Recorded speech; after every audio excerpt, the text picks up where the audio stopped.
Is there a motion to certify closed session? Madam Chair, I certify that to the best of each member's knowledge, the Williamsburg-James City County School Board, while in closed session, discussed only public business matters lawfully exempted from open meeting requirements as stated in Virginia law, and then only such public matters as were identified in the motion convening the closed meeting were heard, discussed, or considered. Thank you. Is there a second? Second. Any discussion? Hearing none. Ms. Surza? Mr. Dowell. Aye. Ms. Hummel. Aye. Mr. Kelly. Aye. Mrs. Young. Dr. Beers. Aye. Ms. Cook. Aye. Ms. Zomby. Aye. Item 3.1, Ms. Surza, would you please take the roll?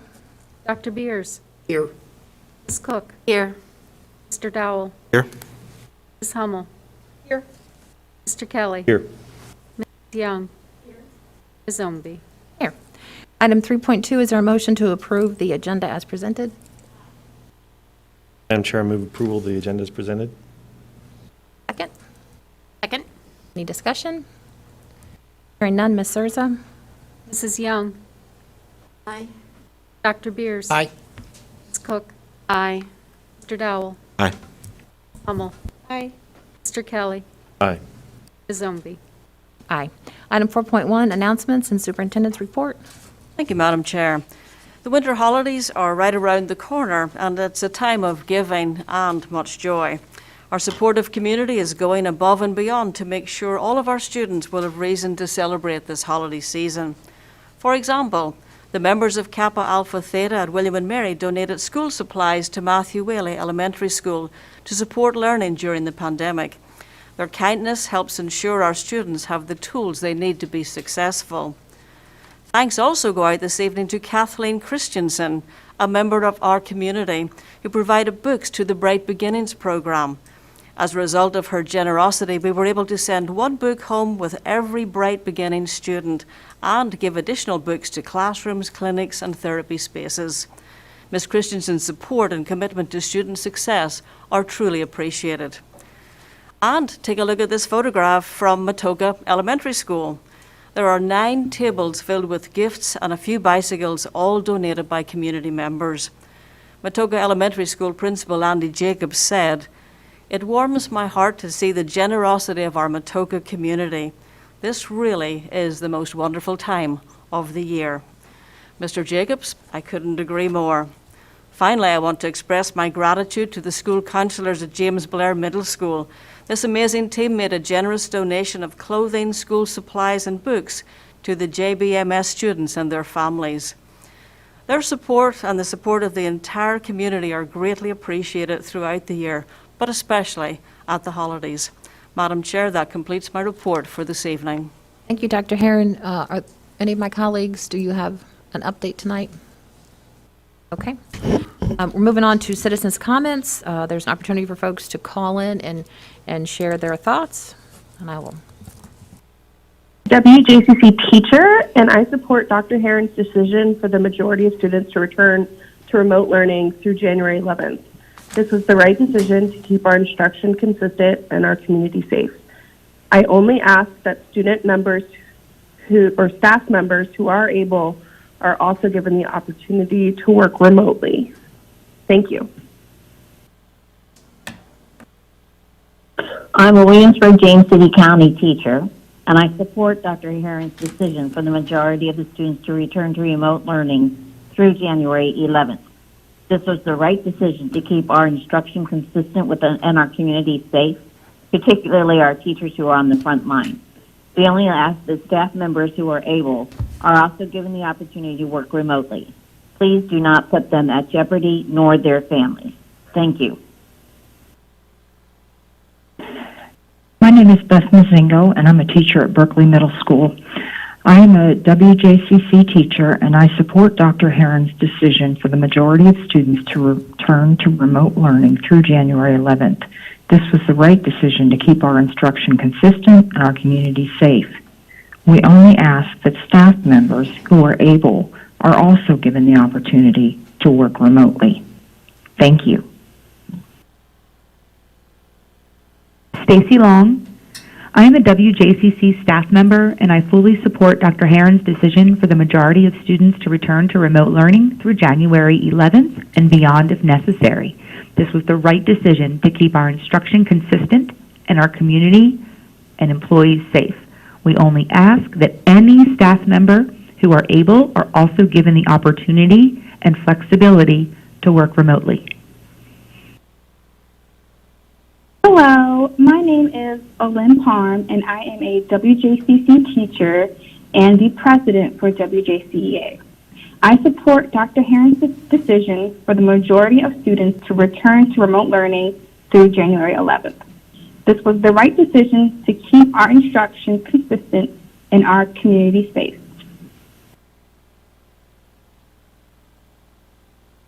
Ayla Baumgart. I call on Dr. Herron to radically change her priorities and focus from embracing online learning to committing fully to in-person learning for all families who choose it. The national reports and local data show that online learning is a failure. This school district back in June focused on switching to online learning, while other school districts and private schools recommitted to in-person learning. You made the wrong choice. You need to admit that before we lose the rest of the school year. You have done everything possible to reduce the risk of COVID in school. Let's get back in school. Your hands are not tied to COVID numbers. My sister lives where there is triple the amount of COVID as us here in WJCC, and they have been in person full-time since August. They did it. We could have done it. Please let's abandon this failed experiment of online learning and get back to your mission of educating the children. Thank you. My name is Kate McAdoo. I have 2 kids enrolled at Laurel Lane. I'm frustrated and saddened by our district's recent decision to stop in-person learning. You continue to ignore the experts who state that schools should be open. The risk of not allowing in-person learning far outweighs the risk of spreading COVID, which we know to be very low in school settings. The VDH data is only meant to serve as a guide for decision making. Common sense needs to be part of the equation. We know that virtual learning is failing our children. This was made abundantly clear by the stats that were presented at a previous school board meeting. What is your plan? Or are you just planning to lower expectations so that everyone can move along to the next grade? I would hope that at the very least you will bring all K-5 students back 5 days a week by no later than January 11th. If not, you continue to ignore the evidence and choose the easy way out.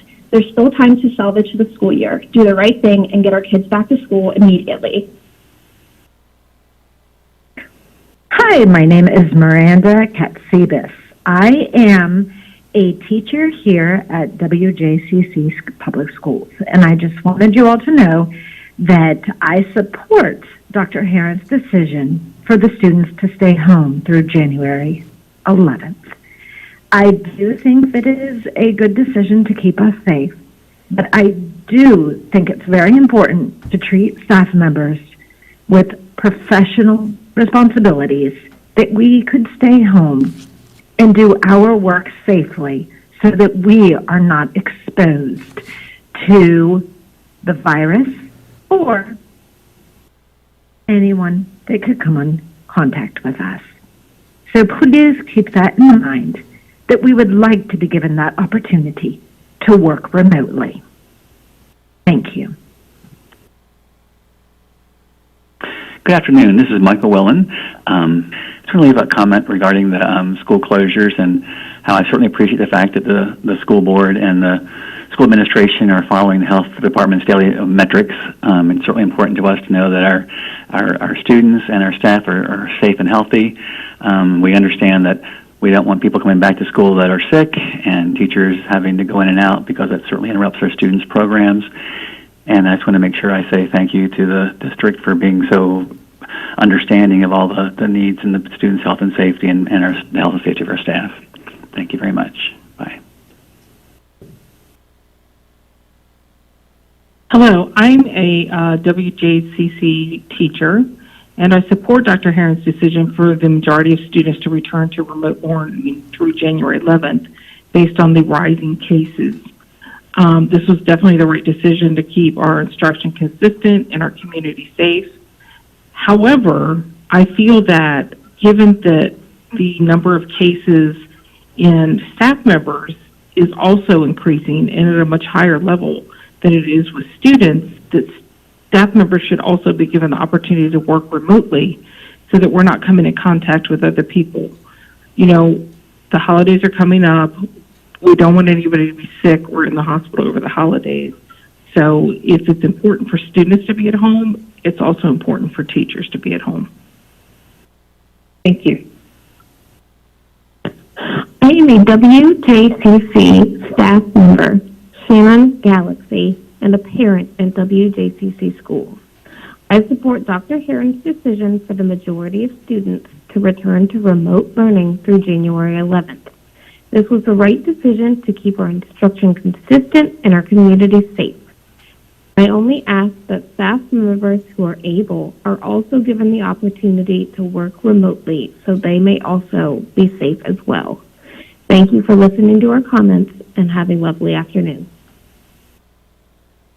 Hi, this is Catherine Ainsley, and I am a WJCC parent. And I just am calling to ask that you allow the teachers to also be able to work from home.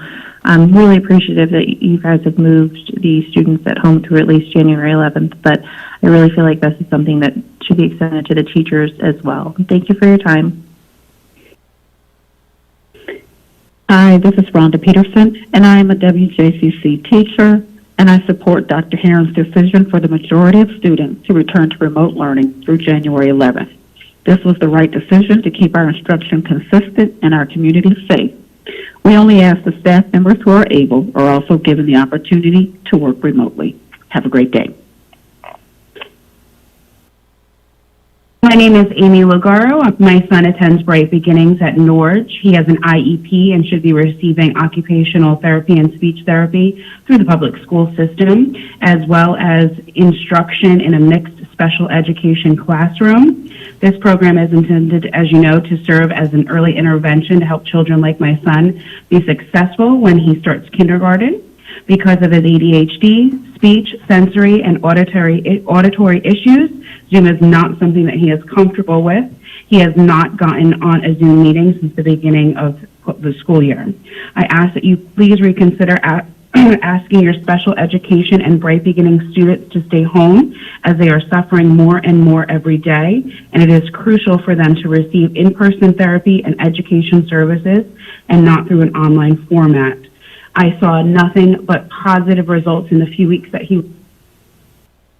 Hi, this is Lydia Grody, and I live in James City County. I'm a WJCC teacher, and I support Dr. Heron's decision for the majority of students to return to remote learning through January 11th. This was the right decision to keep our instruction consistent and our community safe. We only ask that staff members who are able are also given the opportunity to work remotely. Thank you. My name is Lindsay Taylor, and I'm a teacher at DJ Montague and the Vice President of the WJCEA. I would like to thank Dr. Heron for making the difficult decision to keep the majority of our students in remote learning until at least January 11th. This decision keeps our instruction consistent and our community safer. I only ask that staff members who are able to work remotely are given the option to do so. We should be all working together to reduce exposure to each other, and especially to those staff members who are required to be in the buildings to support our most at-risk students. Thank you. Hi, my name is Kavieta Benish, and I just wanted to add my support to the school board's decision to cancel in-person instruction. I applaud the board's effort to protect the health of our community and hope you continue to err on the side of caution. I'd also like to express my thanks to all of the teachers, especially in the virtual academy, who have been doing a wonderful job with my children in high school and middle school. So thank you. I support your decision making. Please continue to protect our families. Thank you. Hello, my name is Eric Shane Phillips. I'm a WJCC parent and a spouse of a teacher. I support Dr. Heron's decision for the majority of students to return to remote learning through January 11th. This is the right decision to keep our instruction consistent and our community safe. I'm only asking that our staff members who are able to are also given the opportunity to work remotely and stay safe. Thank you. Hi, this is Rachel Lenahan. I am a WJCC teacher, and I support Dr. Heron's decision for the majority of students to return to remote learning through January 11th. At being a parent also, this was the right decision to keep our instruction consistent and our community safe. We only ask that staff members who are able are also given the opportunity to work remotely. Please do not put the safety of your staff members in jeopardy as cases hit record numbers and continue to rise. Thank you for your time. Good evening. This is Lisa Palmer. I am a retired teacher and school administrator, and I'm just calling to say that I support Dr. Herron's decision for the majority of students to return to remote learning through January 11th. I believe this was the right decision to keep the instruction consistent and to keep our community safe. I am also a grandparent, and I am the parent of 2 staff members in Williamsburg, James City County Schools. And as a grandparent, I am currently taking care of 2 grandchildren who, for one of your teachers. And so I also feel that staff members who are able to should be given the opportunity to work remotely, because in keeping them safe at home, doing their job at home, helps keep we as grandparents in the community safe also. Thank you for... My name is Tori Obstadt, and I am the parent of a second grade student who is currently enrolled in Virtual Academy. I am calling to urge the school board to allow teachers to work from home while their students are not participating in face-to-face instruction. As a parent, it is vital to me that my child be taught by her teacher, not a substitute or potentially a number of substitutes, should her teacher become too ill to teach. One way the school board can allow teachers to protect themselves is to give them the option to teach from home. If teachers are not meeting expectations from home, that can be addressed on an individual basis. Teachers have already proven they can teach from the building under these circumstances. Please allow them to teach from home. Thank you. That concludes our citizens' comments. I thank each and every one of our citizens for sharing their thoughts with us. Ms. Young, did you have an announcement? Yes, tomorrow afternoon at 3 o'clock, the 21st Century Career and Tech Committee is meeting by Zoom. Thank you, Ms. Young. So moving on to item 6.1, Return to Learn. Dr. Herron. Thank you, Madam Chair. We're going to present some information tonight about our return to learn decisions for the benefit of the community. And I'm going to hand over directly to Mr. Keever, our Chief Operating Officer. Thank you, sir. Thank you. Good evening, Madam Chair, school board members, and Dr. Herron. This evening's presentation will focus on recent trends in health data as provided by the Virginia Department of Health and update the school board and community on key scheduling adjustments that have been made as a result of the concerning data, and with the health and safety of our students and staff in the forefront of our thinking.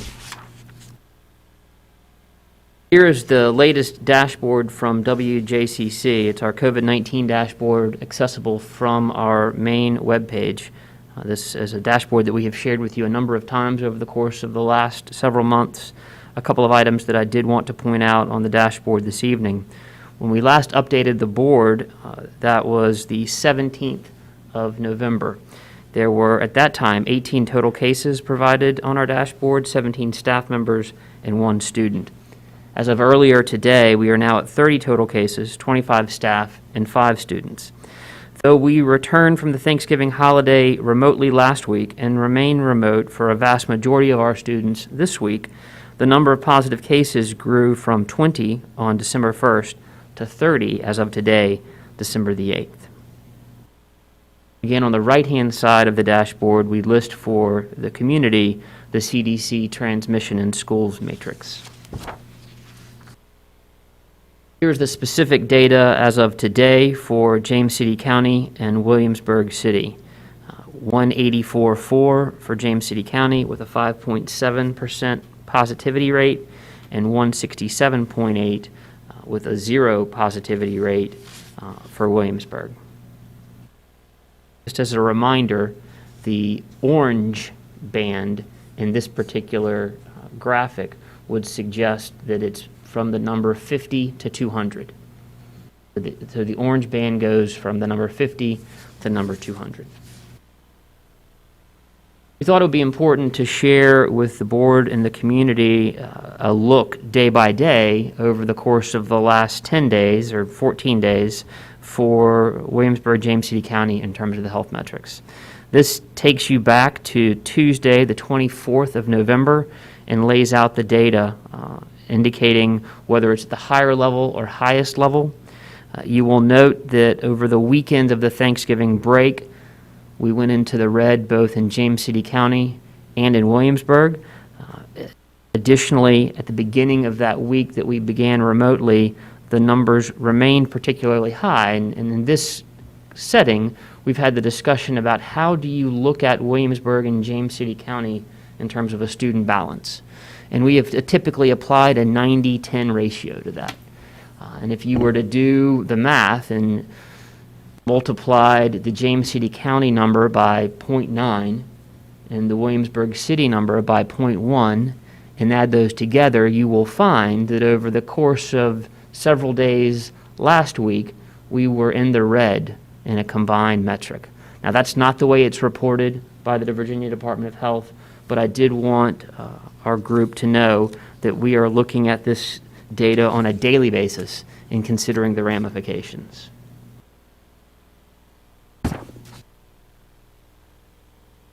This slide is something that we began to share with you in our meetings in November. This provides the individual metrics burden and trend for the Eastern region as of today, December the 8th. When we shared this graphic with the school board on November 17th, we indicated that this is another information point with respect to COVID cases in our larger community. By way of reminder, on the 17th of November, the case burden in the Eastern region was 15.8, and the percent positivity was 6.4. Today, as a region, you'll notice that we are at 27 for the case burden and 10.1% for positivity. Additionally, on the far right-hand side of the graphic, it's really in small print, so you may not be able to read it. We are at 47 days of increasing case burden and 46 days of increasing case positivity across the Eastern region.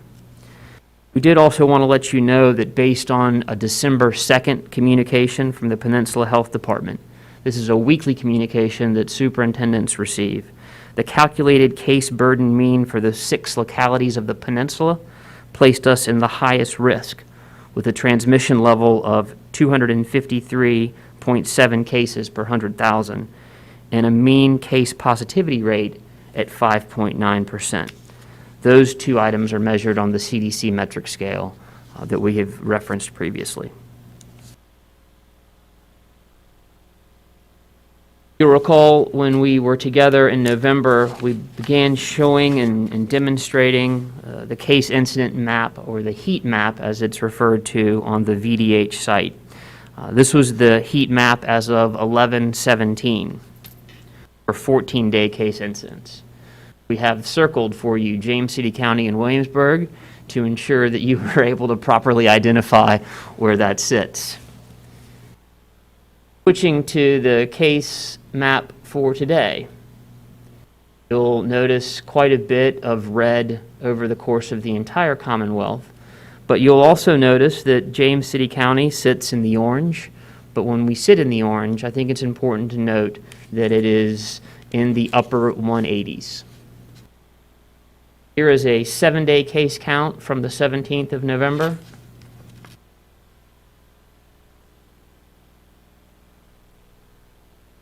Here is the percent change in 7-day case indices as of today. Again, red really takes over the graphic on both of those as we look at the case data across the Commonwealth of Virginia.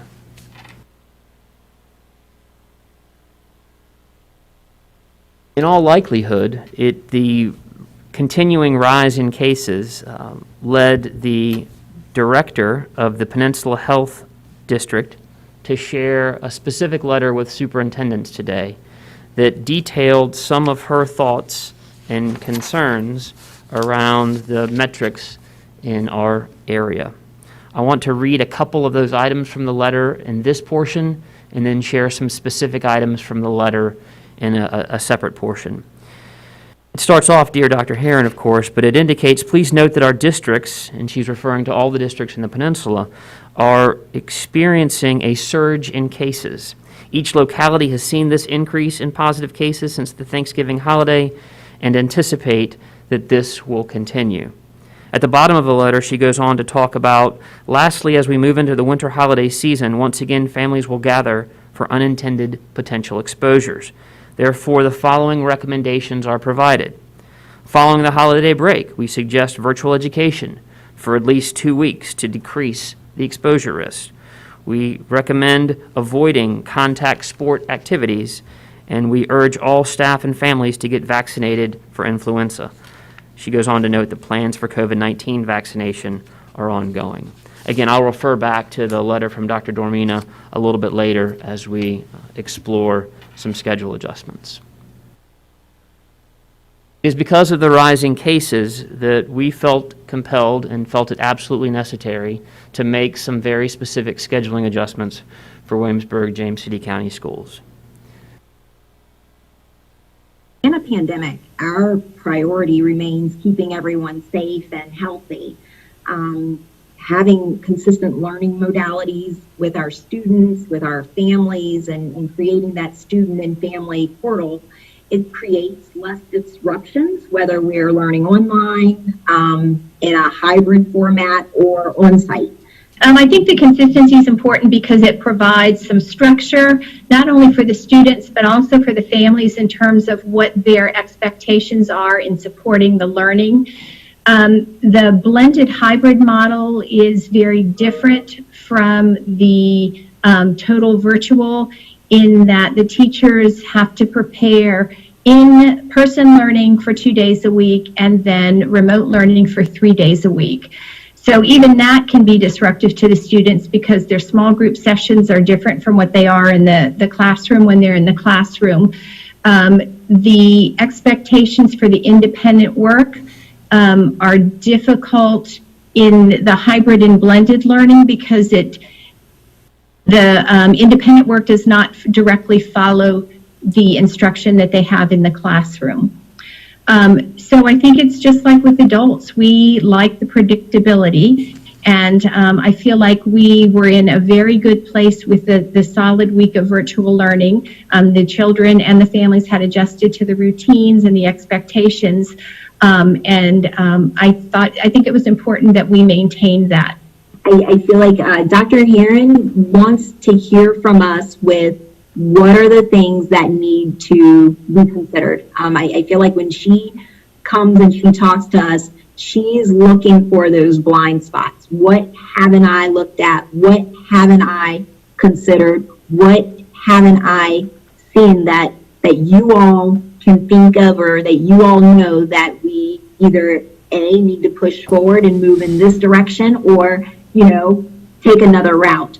I believe all of the principals shared that we did not think that it was, not only was it not safe for the students to return for these next 2 weeks, but we felt like we were in a real groove with the instruction that was being provided. The teachers were comfortable with the schedule. They were seeing students 4 times a week versus just 2 times a week. And again, there was the consistency of the learning modality, this consistency of the structure for the families. So we all shared that information, and I think it clearly was considered in making the decision. Having heard from Dr. Swan and Ms. Vasquez, I think it's important to remind the board and the community that we shared on December the 3rd that remote learning would continue for most students pre-K through 12, and that would continue until January the 11th. Additionally, we shared that there would be identified groups of students, special education, ELs, who would do some in-person learning. Back on the 23rd of November, we shared that WJCC would not be participating in winter athletics. That was also a particularly difficult decision to make, and one that was not entered into lightly. I want to share some voices that were involved in that process, a process that I described recently as one of the most collaborative processes that I'd ever been involved with, but wanted you to hear directly from members of our athletic department. Well, at Lafayette, we talked to all of our winter head coaches and several of the assistant coaches before conditioning started, and of course, all of them wanted to play, every single one of them. Then we got into conditioning, and they saw how difficult the mitigation plan was and doing it safely. And that was outside with masks on for the coaches. And the athletes could take their masks off when they were conditioning, but they had to stay 10 feet apart, and it was very difficult. We had a couple teams that chose not to condition due to the difficulty of the mitigation plan. So it wasn't very simple. So before conditioning, all of them wanted to play, but afterwards they saw the difficulty in the mitigation plan and doing it the correct way. If you take a look at the VHSL return to participation guidelines, they've actually got levels of risk listed. One category is titled even more risk, and that's full competition against students that are of different local school districts or localities. Then you've got the highest category is called highest risk, and that is competition among students from different geographic areas. So as a Bay Rivers District team, we would fall under both of those categories. Our regular season would be played under the heading even more risk. Our postseason would be played under the heading highest risk. And the facility we use for indoor track had their own mitigation protocols, which would limit participation there in our athletes. So we'd have to potentially scale down the number of students we take to the indoor track meet. And as we got into our conditioning, we had some issues here at War Hill with some of our coaches getting or infected with the virus. So, that happened fast. It happened quick, and we eventually had to close down for a couple of weeks. So that was eye-opening for us for our program here. So, that is a priority, our students, but also our coaches. And, going inside during the winter season would be another concern for us. We went round and round about mitigation plans, logistics, a whole lot of topics, but we just, we always circle back to what is safe for the student athletes, coaches, event workers, officials, and we just didn't feel like at this time with the numbers where they were and going inside and being in close competition for that amount of time that we could do it safely. And that was the bottom line. I would say I'm right there with them because I have a daughter who's a senior, and she is a winter athlete. And it was disappointing to go home and have that conversation. I understand the disappointment and the frustration and the anger and all the emotions that went into this. But we believe, and I believe that decision was right. The safety of our student athletes and the safety of our coaches has to be our top priority. And once again, I'd like to say that I fully support Dr. Herron. I realize this was a very difficult decision, but I do believe that we made the right decision for the right reasons.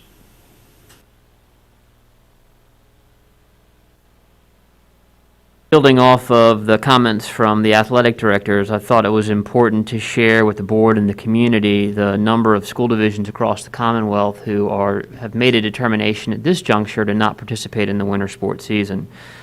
Listed in alphabetical order, starting with Accomack and working its way down to Westmoreland, there are 21 school divisions at this juncture that have made that determination. What is not listed on here are the school divisions that have, in essence, hit the pause button on their winter athletic season.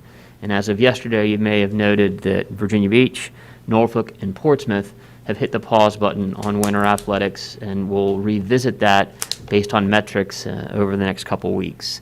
I have a sense that the list will continue to grow as we move closer and closer to the beginning of competition. Another item that I felt was important to mention was that there was a crisis of confidence among our principals, athletic directors, and coaching staff with respect to ability to fully implement with fidelity the mitigation strategies. 6 coaches at the high school level at winter sports said they were very concerned about the season, including their ability to navigate COVID. One coach in particular indicated that he or she would resign if we moved forward with the season. And a 7th coach indicated that while he or she was not personally afraid, there was significant concern about the purpose of the season, since it would be clear that teams competing in indoor facilities would need to significantly reduce their team size and/or if any spectators would be allowed. Ultimately, all 3 athletic directors and all 3 high school principals unanimously recommended the cancellation of winter sports, but did so with a heavy heart. It's certainly not something that was taken lightly. The conversations at Bay River's district meetings, the other members still have the same significant concerns about winter sports as we've expressed. When I read the updated VHSL guidelines, and when you look at an individual sport or an individual mitigation strategy, it seems like it should be very simple to do.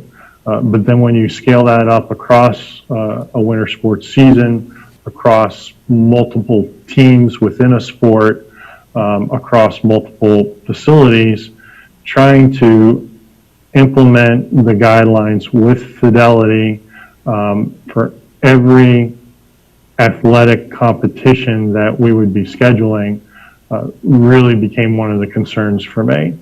And then associated with that, as we're seeing with college and professional athletics, and all of 2020, you have to be flexible. So how many of these competitions would be canceled for a referee not being available, another team not being available, and we're rescheduling on the fly? And anytime we're doing that on the fly, so to speak, you're allowing yourself more chance for a mistake to be made. And in the current environment, I know Mr. Townsend, Dr. Maliani, and we just came down to that. We weren't willing to put our student athletes, our coaches, our colleagues who work the events at risk. I mentioned that I wanted to share additional language with you from the letter that we received from Dr. Dormina, and I'll do that now. Therefore, during this critical time, close contact, either social interaction through sports, is highly discouraged. Specifically, any contact sport involving direct or prolonged close contact, shared equipment that cannot be disinfected after each use by a person, should be avoided and not allowed in either intramural or competitive settings. This includes drills or practices. Competitive sports with teams of other jurisdictions are even further discouraged. While we focus on infection prevention in the classroom, we must remember that extracurricular activities carry a similar, if not higher risk to our children and loved ones. One additional item that I wanted to mention in closing was that while we shared with you our dashboard for reported positive cases for staff members or students that were in our building, there are a number of our staff members who are currently self-quarantining as a result of A, an either positive test that did not impact the school, or B, a close contact with a loved one or family member. And I thought the board and the community may be interested to know that our number of reported self-quarantining at this juncture is somewhere in the neighborhood of just under 40. I have 38 down. That also includes at least one building leader in that number who is waiting on a test to be returned. As a community, there are some things within our control, though it feels like there are many things that aren't. Those that are in our control are consistent and relentless use of health mitigation strategies. And I want to take an opportunity to remind our viewing public one more time of what those strategies are. Daily symptom checks and self-assessment for wellness by staff and students before reporting to work. Use of face coverings by staff and students.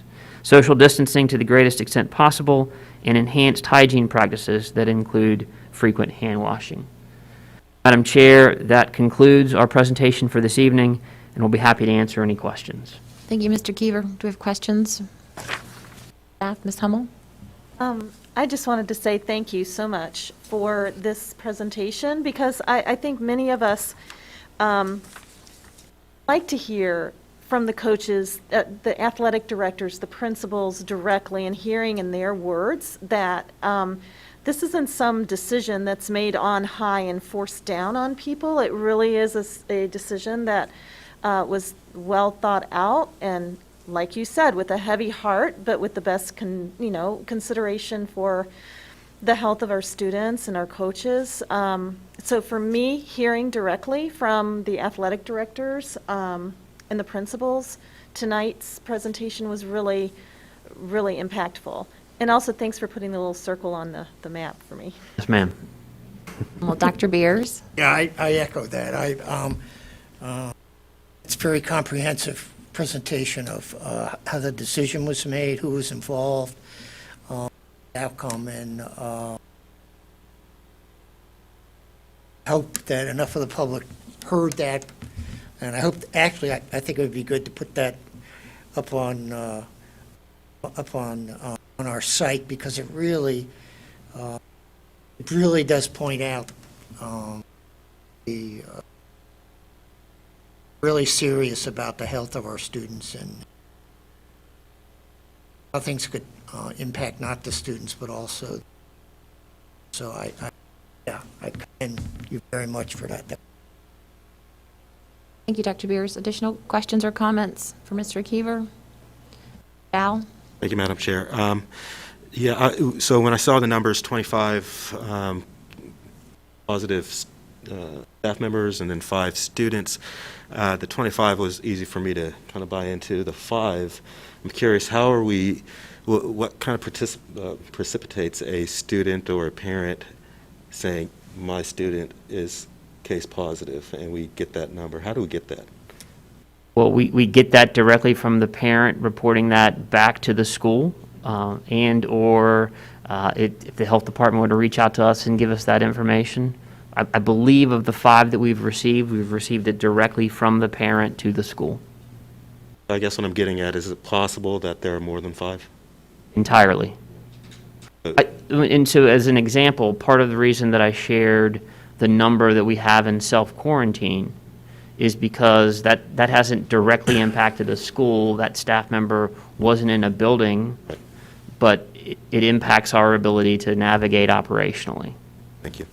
And my other question around COVID. So we see the growing case positivity rate for our jurisdiction and the region around us. Have you guys drilled down? I'm curious if you drilled down on mortality, how mortality rates have responded to increased case positivity rating. I have not.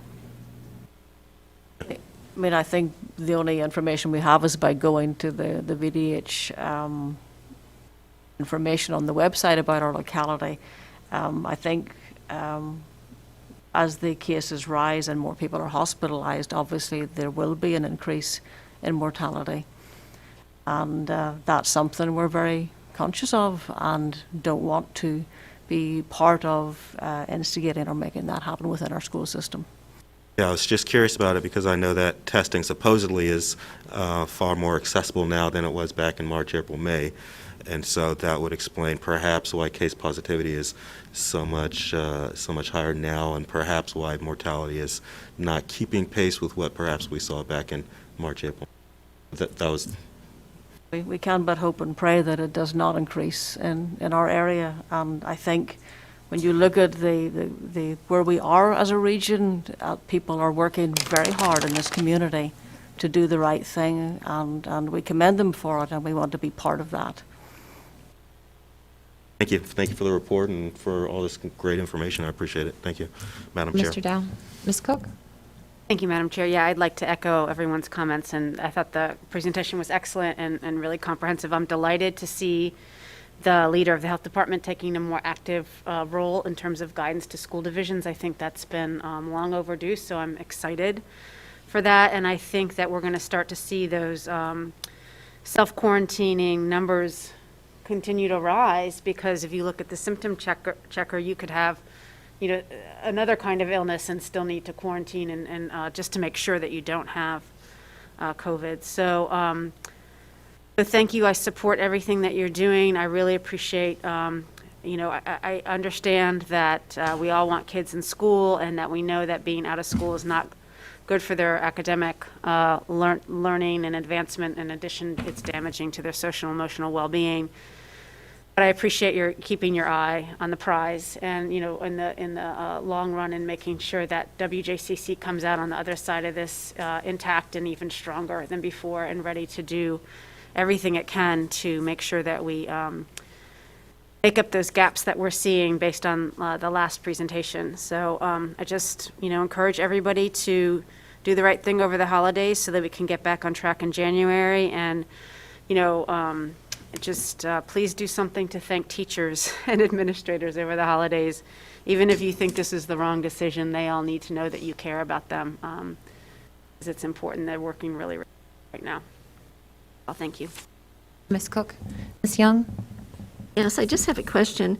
From what I understand, so far in Virginia, first responders and I guess health workers have been identified as the first people that will receive the vaccination. I think I have my information correct.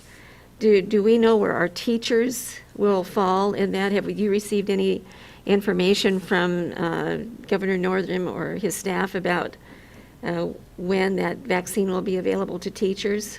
Ms. Young, we don't have any specific information, but the Peninsula Health Department does have a plan, and they will communicate to us as soon as some of our staff are in line for getting the vaccination.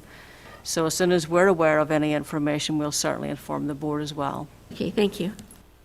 Thank you, Ms. Young. Mr. Kelly? So first is a question. So on January 11th, what is our plan? Okay, what is our plan on January 11th? Right. As a plan of record right now, obviously it can change over the next month, but so is our plan of record right now K3, 2 days a week? No, sir. I think because we have had K5 in school and they are pre-K5 and they're able to mitigate and they've proven they're able to do that. If the metrics are favorable, we will bring back pre-K through 5 all at once and then very quickly look at adding grades in middle school and high school.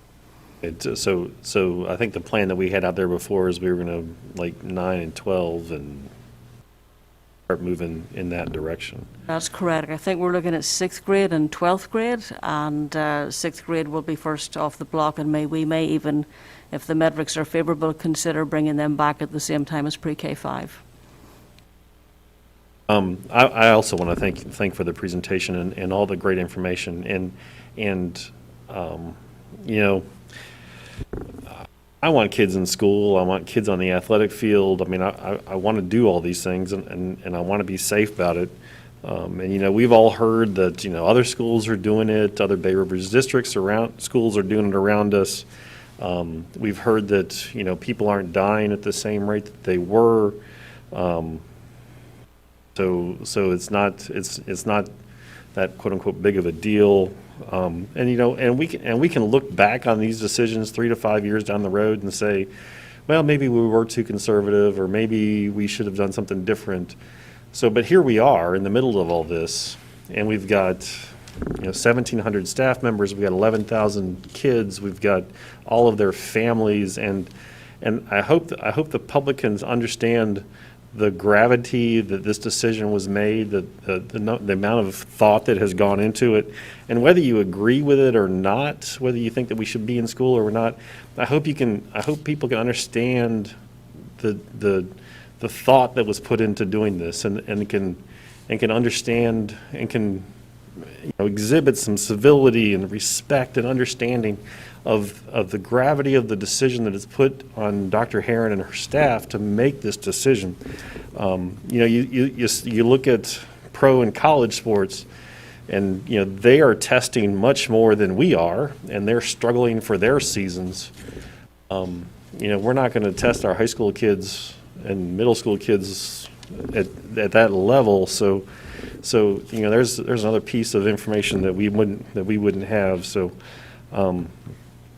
I just want to thank you for the information and kind of a look into letting the public see what that decision-making process was like, and that it wasn't knee-jerk, it wasn't a quick decision, and it's not an easy decision, and nothing since March 13th, maybe March 12th, maybe, has been an easy decision. And so I would ask for the public's understanding of how that decision was made, and appreciate what the administration put into to make that decision. So thank you for that.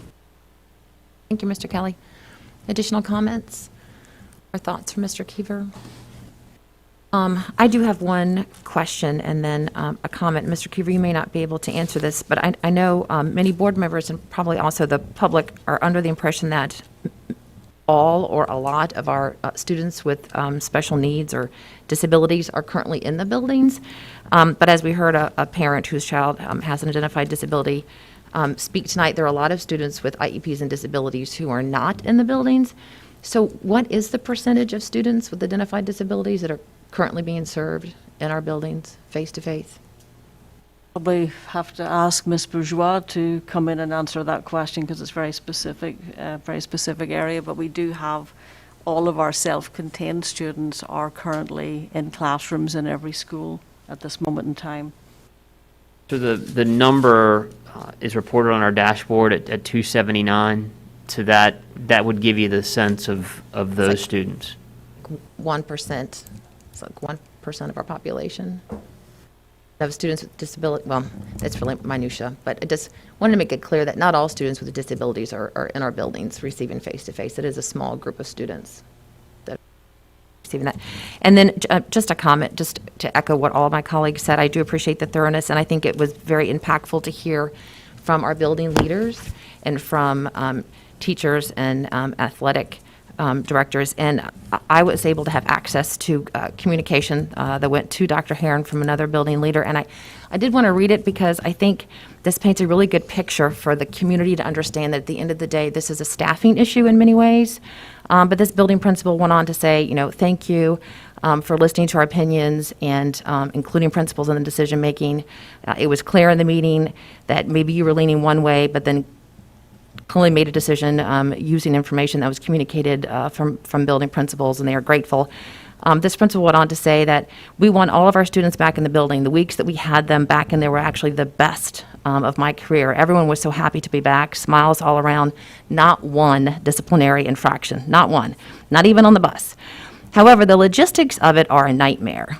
Unofficial contact tracing, substitute shortages as teachers quarantine. I had one positive student this morning, 2 more waiting for test results. I myself, as principal, are getting tested today. But couldn't miss the opportunity to say thank you for putting everyone's safety and health first. And I know it's not easy, and you probably have a lot of people to answer to, but wanted to make sure that the principals are in support of this. And so, again, just to reiterate, none of these decisions are easy, and there are logistical hurdles that have to be contended with. So unless there are additional comments or feedback, we will move on to the next agenda item, which is 6.2, Portrait of a Graduate. Dr. Heron. Thank you, Madam Chair. This evening we focus on the achievements of the class of 2020, and Dr. Worley is going to come and make this presentation, this annual presentation this evening. Dr. Worley.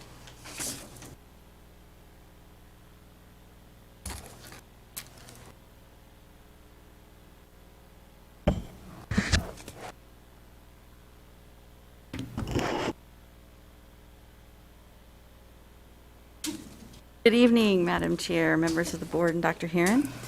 Tonight I will share with you information related to Williamsburg-James City County's Portrait of a Graduate for the class of 2020.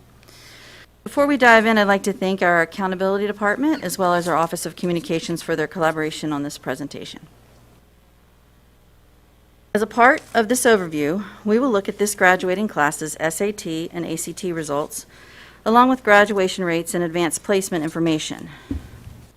During the course of the next few slides, we will refer to information on the screen as well as data on your handout. The cohort class of 2020 began with 1,018 students, with 931 of the 1,018 graduating on time in June of 2020. The data chart summarizes the breakdown of the demographics as well as the reporting groups. It is important to note that graduates may be in more than one demographic category. The class of 2020 had an on-time graduating rate of 91.5%, with 36.1 or 342 students earning a standard diploma and 55% or 564 students earning an advanced studies diploma. The on-time graduating rate is the percentage of students graduating in 4 years. You can see that our cohort completion rate, also known as the CCR rate, is 95.9%. The CCR includes on-time graduates, special diplomas, GEDs, and students completing high school in 5 or more years. Finally, the dropout rate for this class was 4.1%, or 42 students. This slide shows our 3-year trend rates for on-time graduation. The Williamsburg-James City County graduation rates are in blue on the left, and the state rates are in orange on the right. Again, our 2020 current overall on-time graduation rate is 91.5%. Now we will take a deeper look at our on-time graduation rate by looking at graduation rates by state reporting groups, previously referred to as GAP groups. The data for the class of 2020 show white students at 95%, black students at 91%, Hispanic students at 76%, economically disadvantaged at 83%, English learners at 58%, and students with disabilities at 90%.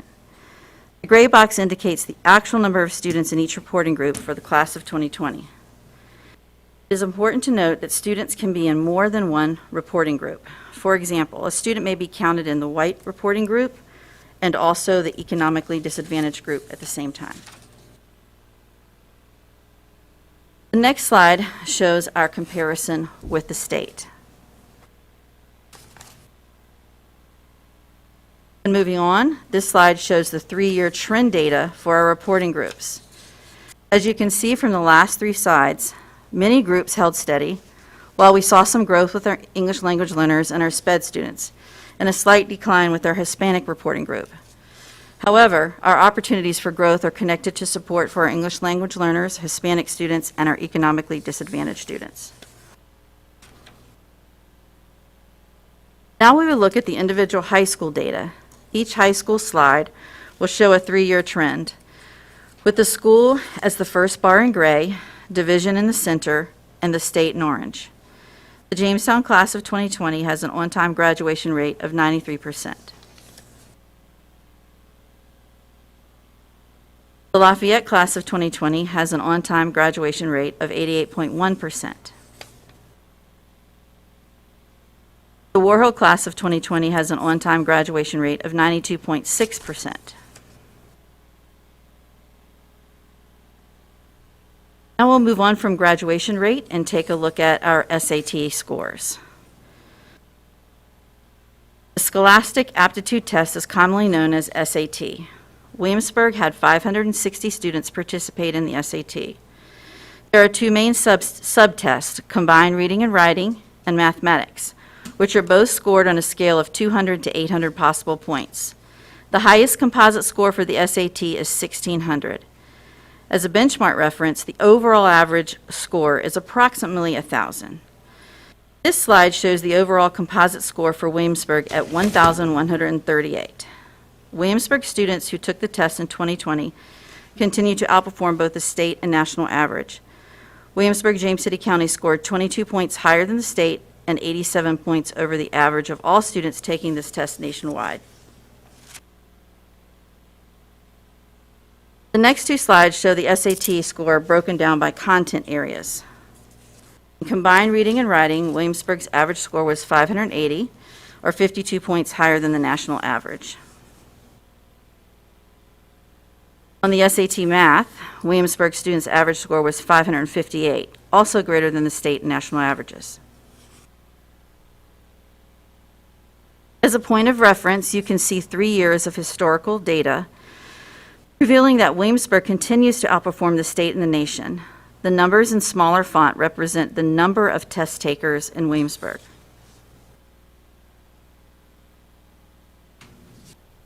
Now we will see how Williamsburg-James City County students performed on the American College Test, better known as the ACT, which serves as an indication of the extent to which students are prepared for college-level work in reading, English, math, and science.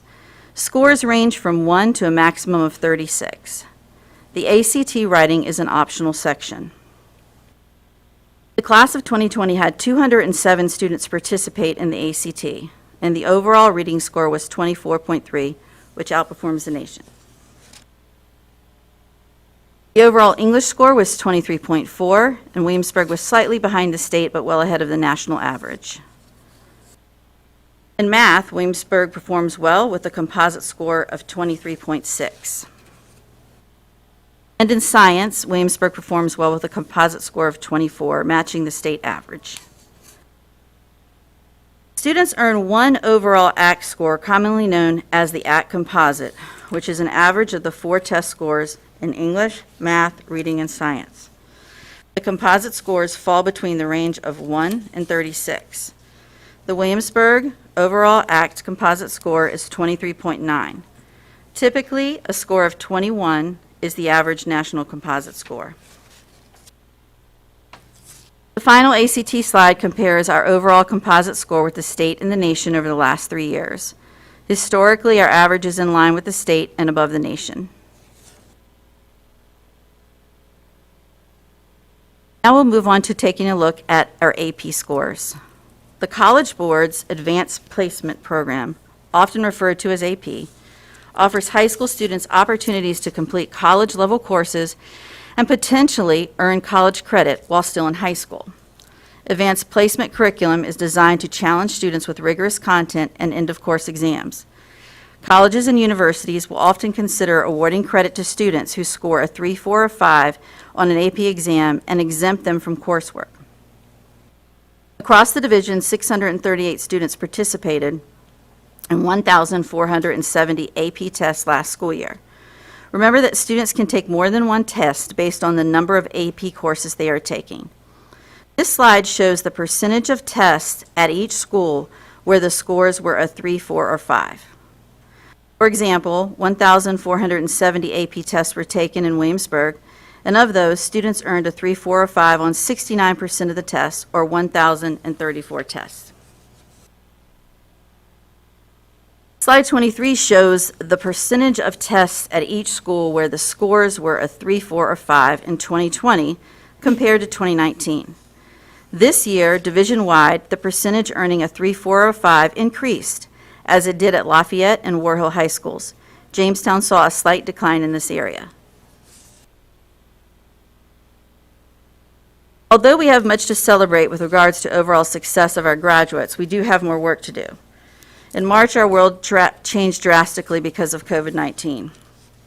Our teachers and school teams are now supporting students and offering interventions virtually and in person to help them improve academically and to get graduates across the finish line. The continued teamwork among key personnel and the continued enhancement of strategies are essential ingredients to moving students forward with the support of individualized intervention.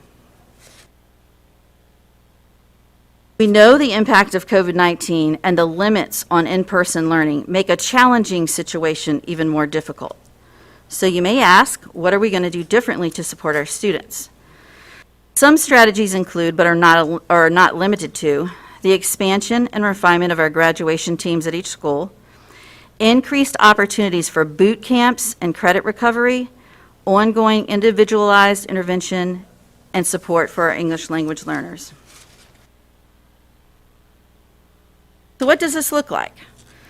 Let's take a deeper look at one specific strategy used to support academic recovery and growth, our boot camps and intervention opportunities. Boot camps provide intervention and academic support for credit recovery, support for earning verified credits, remediation, and they help students catch up and recover low and failing grades while taking a course. Some examples and success stories of this work so far.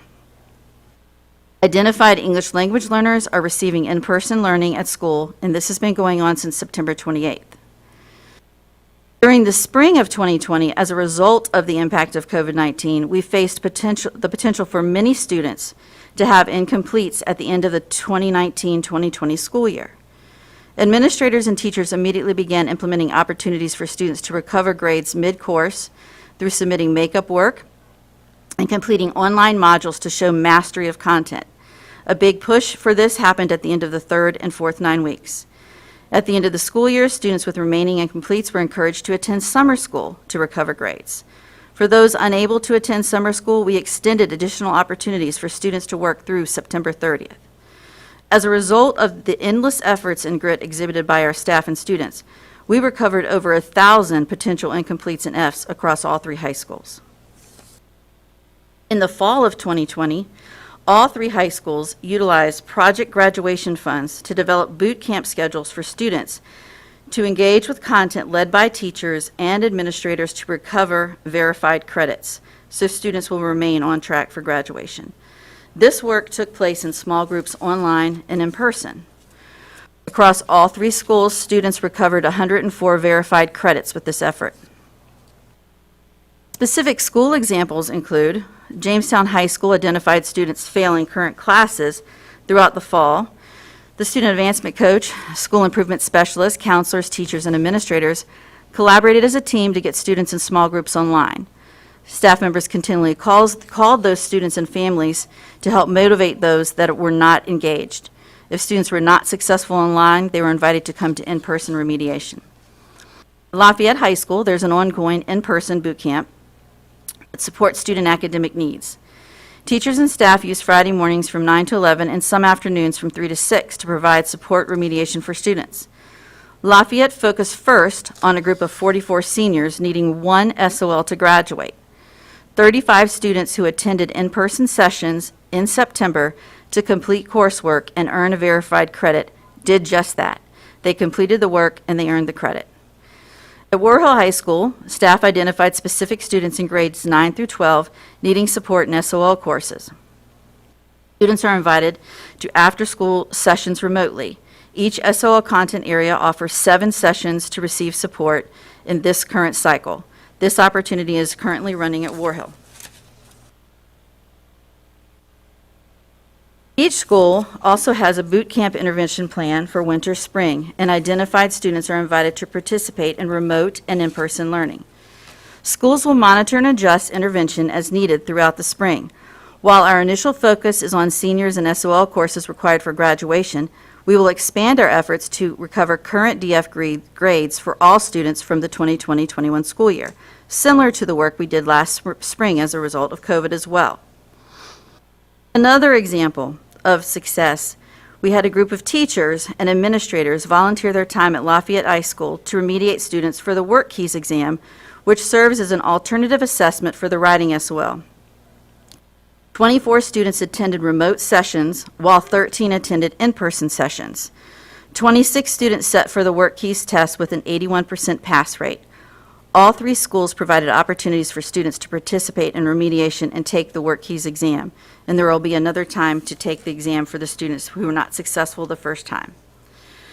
Moving forward, our content course coordinators recently developed modules with and for teachers that students can use to show mastery and recover grades mid-course.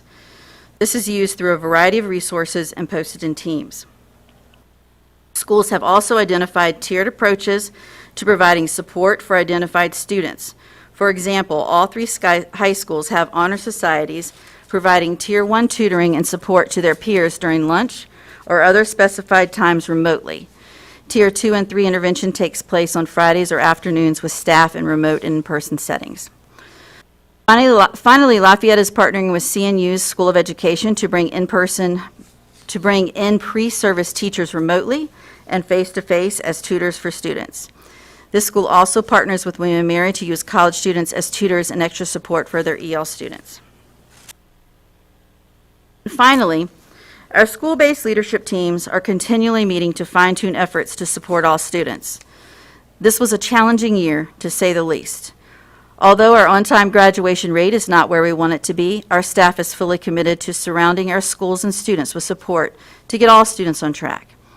A graduation rate is a percentage representing a number. Our schools know each individual name connected with this number, including their needs, strengths, and goals for the future. One final example of this individualized attention at one of our schools was the way a staff embraced the needs of a senior in the class of 2020 needing 11 credits to graduate on time.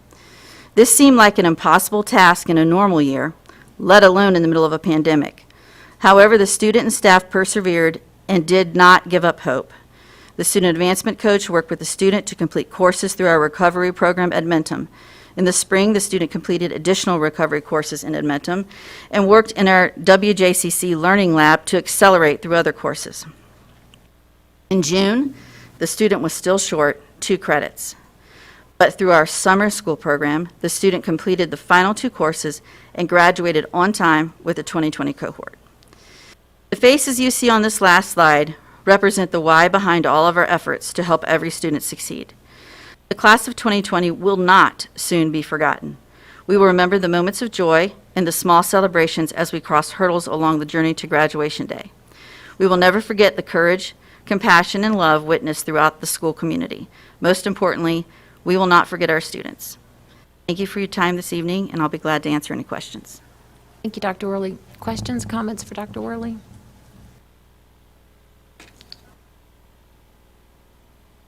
Ms. Cook? Thank you, Dr. Worley. This is very helpful. Yeah. I have several questions. I'll start with, sometimes you share with us, and I know there have been issues with it, so maybe you're not doing that anymore, but like post-graduation plans, how many students went to the military or to 2-year, 4-year college? Do you have that information? I don't have it, but I can get that for you. We do have it. Thank you. For the class of 2020? Yes, please. Also, I guess I'd like to know the number of ACT and SAT takers by high school, if that's Sure. knowable and I do have shareable. that. I can quote it to you now, or I can send it as well. Let me just. Either way, whatever.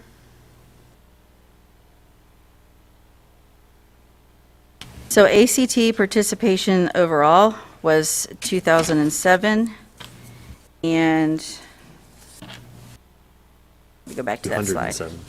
107. 107, yeah, sorry. If you'd rather send it, that's Okay, fine. Yeah, that's fine. But I'd like it for both ACT and SAT by high school, please. The number of participants by school? Yeah, thank you. And then the AP, I'd also like to know the number of, I guess I don't have a handle on who took the class and who took the test. We have how many takers, right? Right. And how they did. But I'd like to get a sense of who's taking the class but not taking the test. Okay. And this board has discussed that over the years, the pros and cons. But I still remain concerned about the quality of those classes across the division and whether that's equal. And the only way you can really tell that is by how people perform on the tests. But as Ms. Hummel has pointed out many times, forcing everybody to take the test, sometimes people just make Christmas trees on the, that wouldn't have been possible this year, but No. 'cause there's no scan. But so I don't know how we get at that, but I do think it's an issue. Okay. But I would like to know the number of students by school who took AP classes versus taking the test, if that's possible to share. And then the last thing is I found the dropout rate at Lafayette to be incredibly concerning, and I was curious if you could comment a little bit more on that. Sure. Please. So we all know 2020 was challenging at its best. In all 3 high schools, when I say to you that the principals look at each name, they know names behind each student that wasn't there. And so we all took a deep look at it. And a large portion of some of the work that we need to do at Lafayette does relate to some of our students that are English language learners.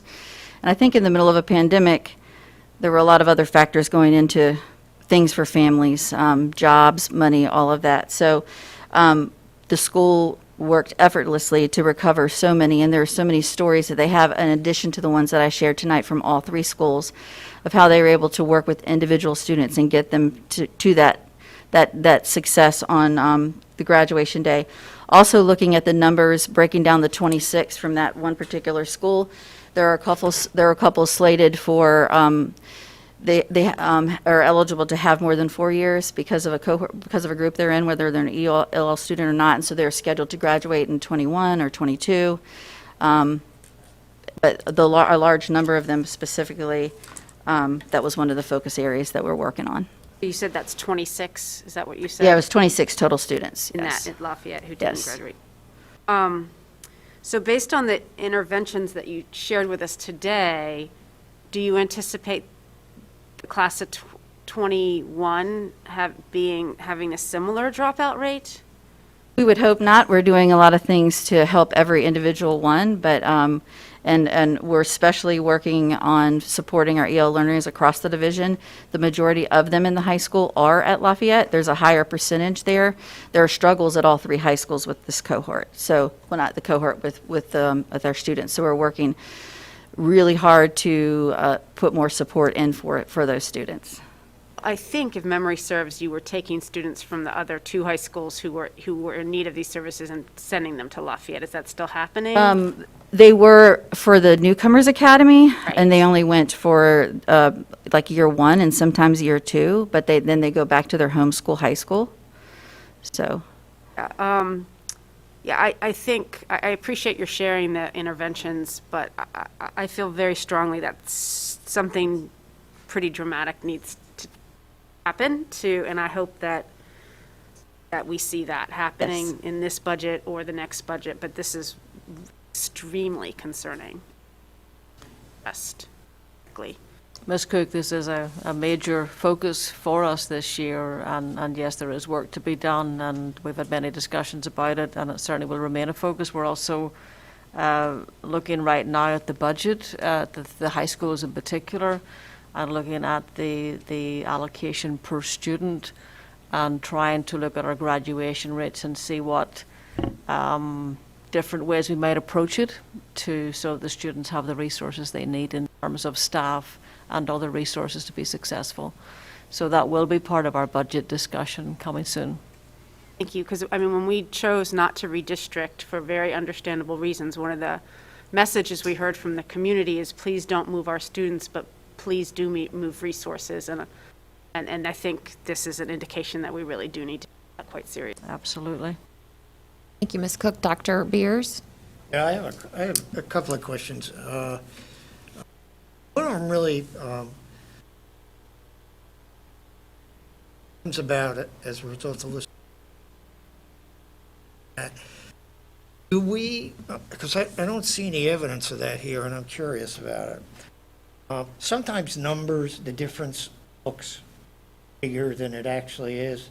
Do you, and I know you can do it, and you haven't done, I like to see that, whether it's graduation rate, I'm talking about the 3 high schools, the 3 high schools, whether it's graduation rate, whether it's performance on the SAT or the ACT, whatever it might be, the 3 different high schools, I'd like to know if there is significant difference, statistically speaking, simply because somebody has a 92 and somebody has a 90, or somebody has a 91 and somebody has an 88.5, that may not be that significant, or the significance or the difference might actually be much smaller than it looks like. And I think that's really important. And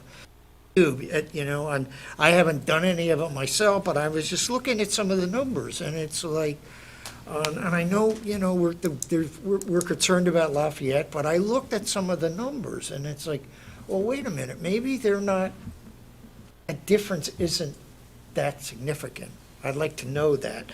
The other question I have, and I think it's a long time coming, and I fully support this, and I'm glad to see that Virginia Tech is one of the first schools in Virginia to do this. They are no longer going to require an SAT score. They have found, and more colleges have found, that results on the AP test, based on the AP courses that students take, are actually far better predictors on how well students will do in college, and you can probably imagine why. AB courses are a lot like what? College courses. So I think what we're going to see is over the next few years, more and more colleges and universities dropping that requirement, putting more emphasis on AP test scores. And what I'm wondering, a couple things. If you're, I don't even have to, but if you're, in terms of what impact that could actually have on our course deliver, the courses that we deliver in our 3 high schools. If there, I'm just thinking, if more and more colleges and universities are using those as benchmarks rather than SATs, are we going to have to put together more sections of AP courses because that's the shift? We're not going to, there won't be a need for as much SAT prep classes or SAT related activities. And I know there may be other universities, colleges in the state that have already done that. I just don't know. I just know for a fact, because I asked my grandson at early admission. I said, well, how'd you do in your SAT? And he said, that I didn't have to. Well, I know we saw some changes in that, Dr. Beers, due to COVID with some of the schools and in the spring of last year. And we do see the importance of AP, and that is something we would continue to focus on. And the principals. And don't misunderstand me. Mm-hmm. This past year and probably the next year. Right. I'm hoping that they're anomalies and we're not going to go into the future doing that Right. all the time. But I just reading about that, because that's what I did. I when I found out about that, I read about it, and it's like, whoa, more and more schools are dropping the SAT and finding that the AP. So what it means is the more AP courses you take, and you get 3 or better scores, the better chances you're going to have. I'm just not for now, but Thank you. Thank you, Dr. Beers. Additional comments or questions, Mr. Kelly? Sure. I share a lot of what Mrs. Cook was talking about as far as the graduation rates. So the 20, I think they said there was 26 students at Lafayette that had an extra year. So if So there's 26, I think, dropouts this year at Lafayette, but of them, there are several students that are scheduled in future cohorts that will graduate at a later time. That's their schedule. So the one slide that brings me concern is the 3-year trend data. Yes, sir. Particularly, and I know there's a lot of overlap in all those different columns. I don't like the trend that the Hispanic group is on. And I'm particularly concerned in the 2020 range, 2020 year, that's kind of pandemic related. A lot of those students may not have access to the remote learning and didn't have access to the credit recovery and the things that we do at the end of the school year to get them across the graduation stage. And I'm concerned that is a precursor to what we're going to see for 2021. And as Mrs. Cook said, we need to make sure that we're taking action to keep that from occurring, because that's all that trend data is very concerning to me. So I appreciated the actions the mitigations that you had in place there, and the things that you're looking at, but we need to go, because every day we wait is 2 days too late. So we just need to keep our eye on that, make sure that we're addressing those issues. Mr. Kelly, if I just make one comment. In the spring, not every student had a laptop and not every student had access, which is one of our greatest challenges. And then at this moment in time, every student has a laptop in their hand through the school division. And I think that certainly should help us in part of this. But obviously, we have a lot of work to do, and we're very aware of it. And I appreciate the resources that they have available to them now. With just, are we utilizing them appropriately, and are we assisting those students and their families to get to the graduation stage? Right. Thank you, Mr. Kelly. Ms. Hummel? Sure, thanks. Thank you for the presentation. A couple questions. First of all, I noticed on the portrait of the graduate class of 2020, there's a new metric that's measured under military connected, 7%. And I just wondered if you could just explain why that metric is now included. That's something new that the state put in there. Those reports are pulled directly from the state, and it's a data point that we track in our schools. We do work with some of our, it's also keeps us in mind that, those students they're transient, they're in and out, and we're seeing the number, some schools see that number growing. And so it's just a good data point for us to be aware of.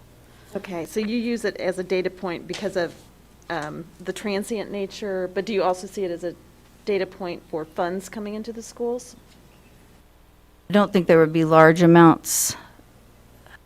There aren't a large amount of impact aid funds that we receive.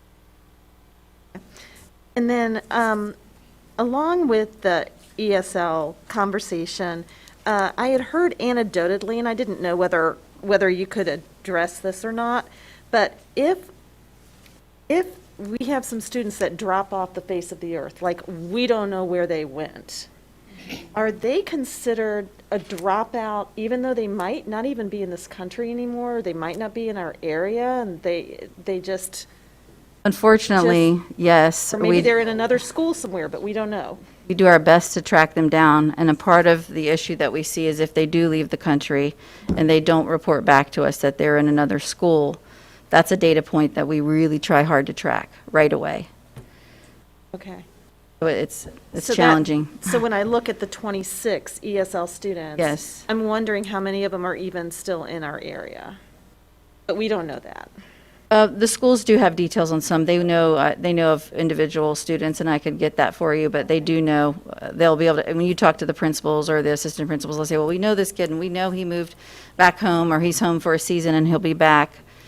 But those are the ones, if they don't enroll in a school, we have to count them as a dropout. As a dropout, okay. Yes. So I think if I have that information, or if you have it, like, Sure. of the 26, how many do you guys feel like are totally unaccounted for versus 26 that have really legitimately struggled and they didn't make it through and they dropped out? So, and then, so the question about recovery, and I think it's great that we're paying attention to our most needy cohorts. I also want us to pay attention to the average Joes of the school system, the ones that I was so concerned about, all the D's and F's that were coming.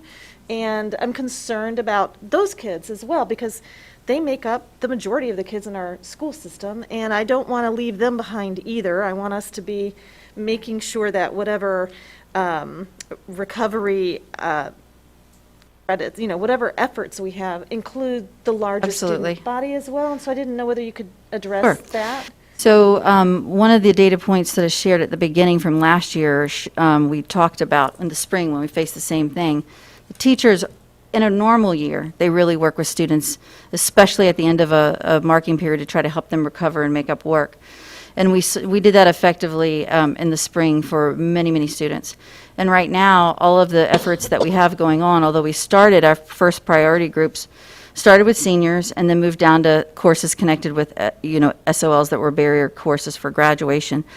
All schools are continuing to focus on how we can recover DFs. And that's, so some of the resources mentioned were the modules that the CNI staff just created with teachers, which helps students to recover work mid-course or in a class by showing mastery of content by working through those modules. So the principals are working with their teachers now, and we're rolling out a plan up for that, which would be included in the boot camps, as well as opportunities to participate in the remediation with the boot camps, which they're going to expand, and continually look at that, monitor and adjust, and invite students that need the help, whether it be remotely or in person. And then how will that allow them the opportunity to improve their GPA?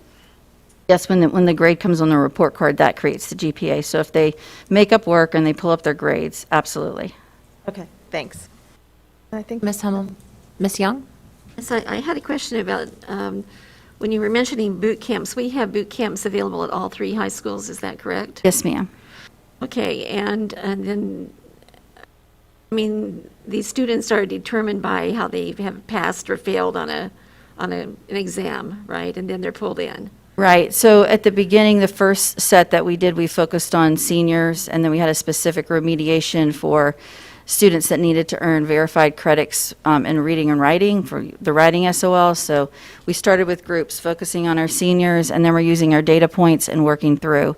Then the schools are looking at SOL tests and inviting students that are struggling in courses that we need to get them on track and make sure that they're doing okay, and in those classes as well. And now we're taking a deeper look, and with these modules, and working with our teachers and having them give students opportunities to come to remote small groups to get help, and also have the ability to work through modules to redo work and show mastery of content through that opportunity. One of the things I guess I just want to ask, do we have students who, they know they're failing? I mean, I certainly did when I was a kid. Do we have students that don't take the opportunity to come in and? Sure, and that's where our teams really work. I mean, tirelessly with phone calls, with home visits, with, having the family to help motivate and get the student engaged. And when what we find is some students, we want all of our students to be, with our teachers in person, but the ones that just aren't successful remotely, we're finding opportunities to safely bring them in small groups to get them back on track and to get them some assistance. Okay. I mean, the one thing, I do appreciate that, because, I mean, sometimes, high school kids aren't very motivated. That goes without saying, but I had a question about our homeless students. In any of the reporting, either federally or statewide, do we have any way of, I mean, these students are largely transient, although we do try to keep them in a certain locality. Do we have any information, data on the overall success of students from K through high school that, I mean, hopefully they're not homeless during their entire course of school, but do we have any data on the success or failure rate of these students? Because, I mean, we know that here in WJCC we have a huge population of these students. Right. And, We could certainly get information on each year how many graduate. I mean, the principals absolutely know what students' needs are, and they know the ones that are struggling, and put in extra resources to help all students, including those that are homeless. okay, because, I mean, I would be curious, I mean, and maybe there's no reason for me to know, but it just seems like I'm concerned about these students, and because it affects their overall quality of life from high school on. Thank you. Thank you, Ms. Young. Mr. Dow, did you have comments or questions? Many of my questions were just asked. I do have one question, and perhaps it's too early to ask this, but if it is, just let me know. Do we know at all what SAT and ACT testing might look like this year? Well, the SAT tests have already started, and I know that we've hosted some through the College Board, so those tests are in place. There's a schedule for them, though they haven't been canceled, if that's what you're asking. Eventually, yeah. Okay. I missed that, but thank you. Yes, nope. Ms. I Hummel? forgot to ask this one, it just occurred to me. Do you know of, has there been an increase interest in students saying, you know what, this is a lost year, I want to repeat a grade? Not to my knowledge. Okay.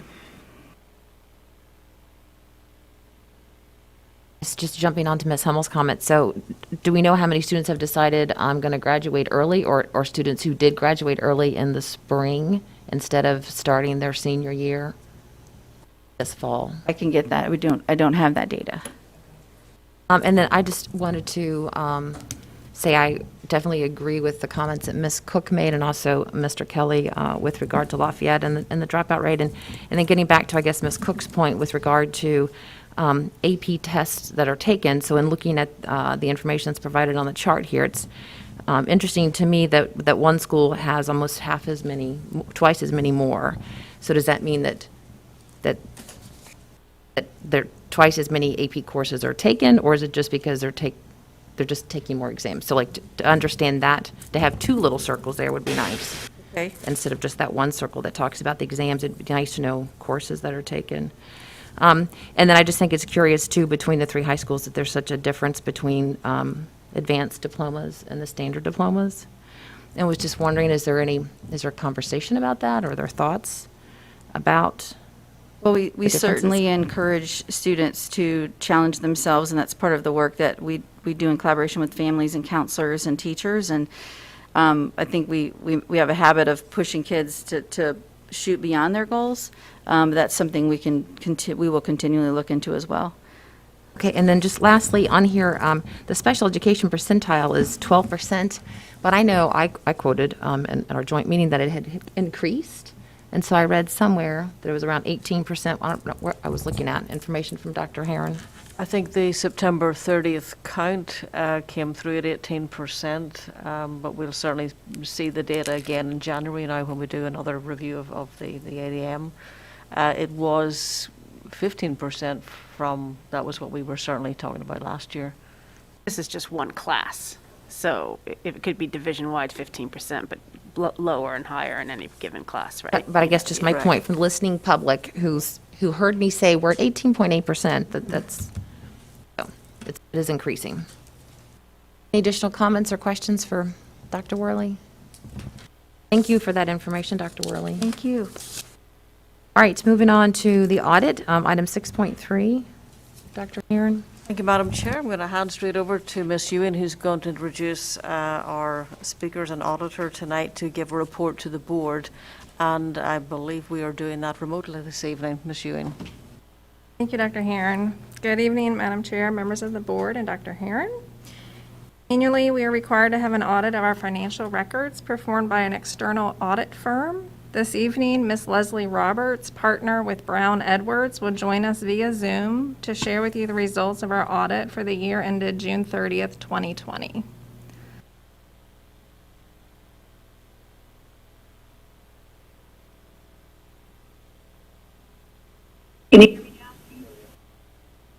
Okay.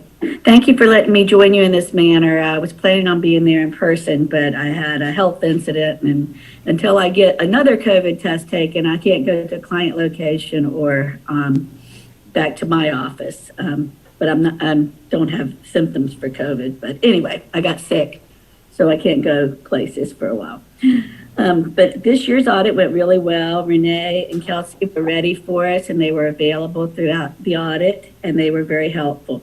We had the GASB actually extended all the implementations of new GASBs, and so there were none that had to be implemented this year, but y'all did implement one, a small GASB. We don't put it on our report because it wasn't that big a deal, but that was implemented, and I guess in this case early implemented. I always point out on pages 11 through 13 is the independent auditor's report, and this is kind of the bottom line where we're able to come in, look at your financials, and say they present fairly your financial position and your activities for the year ended 6/30/20, and you have another clean, unmodified opinion. The next thing I was going to talk about, the basic financial statements start on page 27 and go through page 33. The first statement is a statement of net position.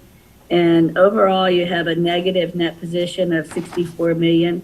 And this is primarily related to the OPEB and pension liabilities and the related deferred inflows and outflows, which net to about $121 million. So you can see without that $121 million, you'd be positive.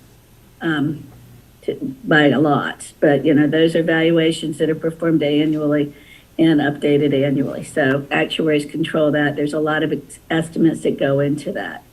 The statement of activities show a negative change in net position of about 2.6 million.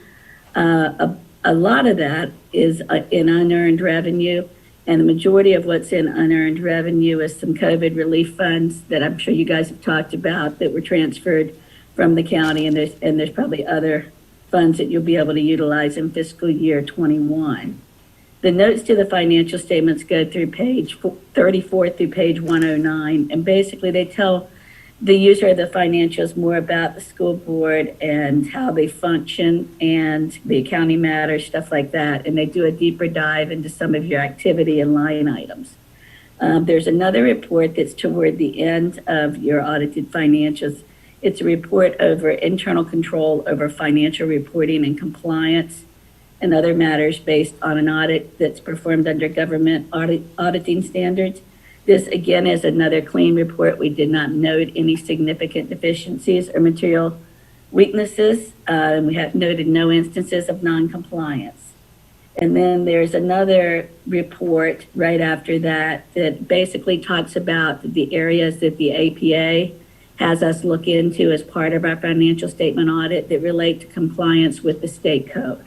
And we look at stuff like budget and appropriations, cash and investment laws, conflict of interest, the retirement system, procurement laws, things like that. It's kind of an audit within an audit, and we did not note any compliance issues as a result of that audit. That's all I had on the basic financials, the really big, thick book. Do y'all have any questions on that? You have questions? None? Nope, I do not. Nope, not at this time.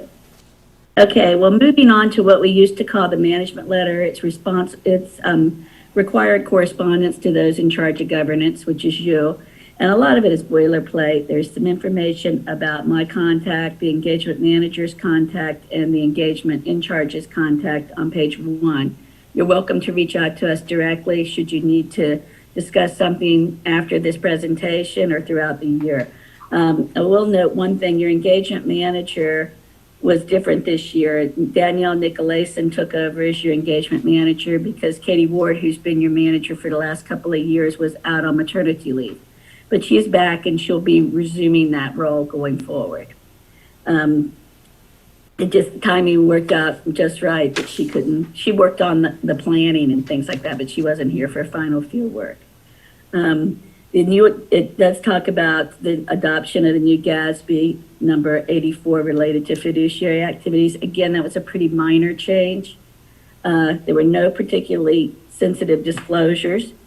Your significant estimates, we've already talked a little bit about them, are the OPEB liability, the pension liability, and another one is the useful life of your capital assets, because we just estimate how long equipment, buildings, improvements are going to last. And so that's, based on historic actual lives, but that is an estimate. And you've got a lot of assets, so it's significant to you. We did not have any difficulties performing our audit. There were no disagreements with management. I always tell you, if any of that was happening, you'd know about it well before this meeting. It would just be a matter of putting that in formal writing, but everything went well. There were no audit adjustments other than 2 that the school board finance team proposed after we got the trial balance and started working on the audit. There were no uncorrected misstatements. Sometimes if something's really small or of an estimated nature, we'll just pass on posting it, but there were none of those this year. Management's representations are included in Appendix A to this document. And then there's another extra section, which I know you guys aren't going to have trouble sleeping tonight because it looks like you're in for a long meeting.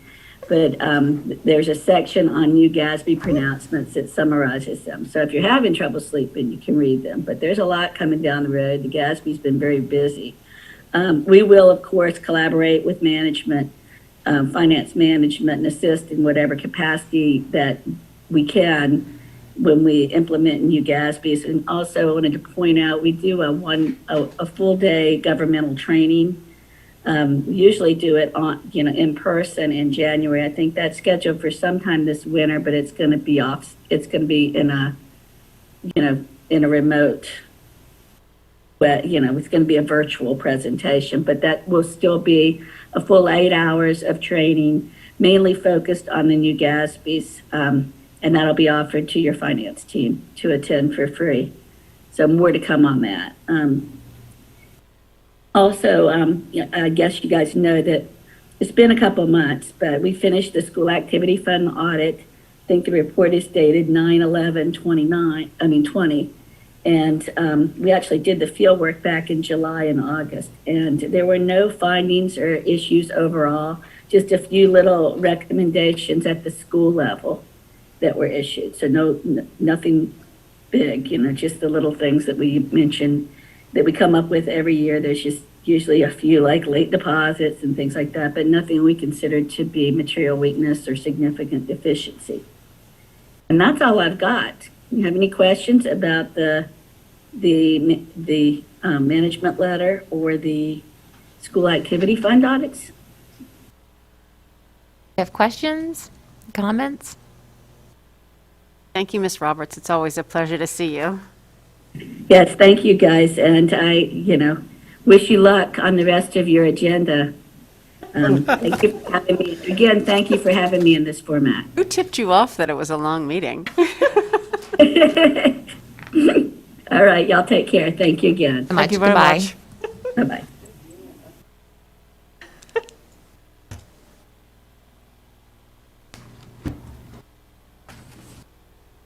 Mr. Hummel?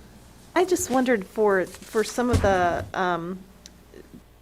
school activity fund, was that can you tie it back to, was that during a time where maybe our administrative assistants, there was a turnover or transition in staff? I'll let Ms. Ewing speak to that because she internally audits the activity funds as well as going through the formal process.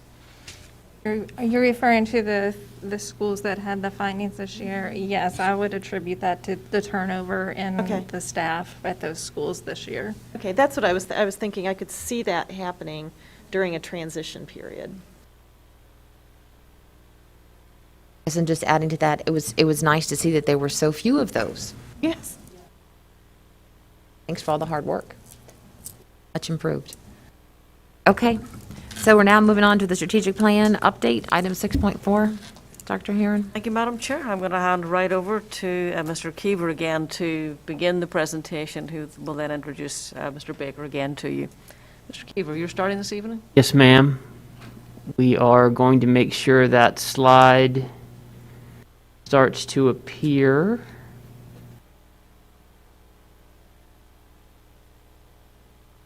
And I will talk as that is occurring. Good morning, good evening, school board members. This evening, administration is bringing forward the first in a series of presentations that capture the work of WJCC with respect to the goals and strategies of our strategic plan, Elevate Beyond Excellence. Behind Dr. Beers is a listing of those 6 goals.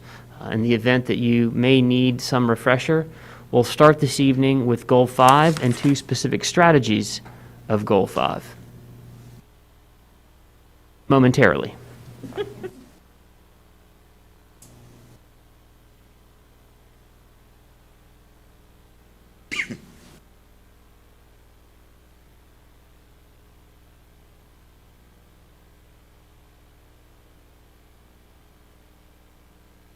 Right, I think we're having some technology issues, obviously, with the presentation this evening. I think Mr. Baker's going to go ahead and start reading the script, and I think you have it up on Board Docs, hopefully, Sure. and have access to it there, and we can post it for the public after the fact if we're not unable to retrieve it. Mr. Baker. Sure. Good evening, Madam Chair, members of the board, Dr. Heron. As part of Goal 5, we want to recruit high-quality staff and retain the division's exemplary workforce by creating an environment where transparency and trust are the norm. Tonight, I'll be focusing on the strategies of recruitment and compensation. As part of Goal 5, we have a strategy to strengthen recruitment to attract highly qualified and diverse applicant pools.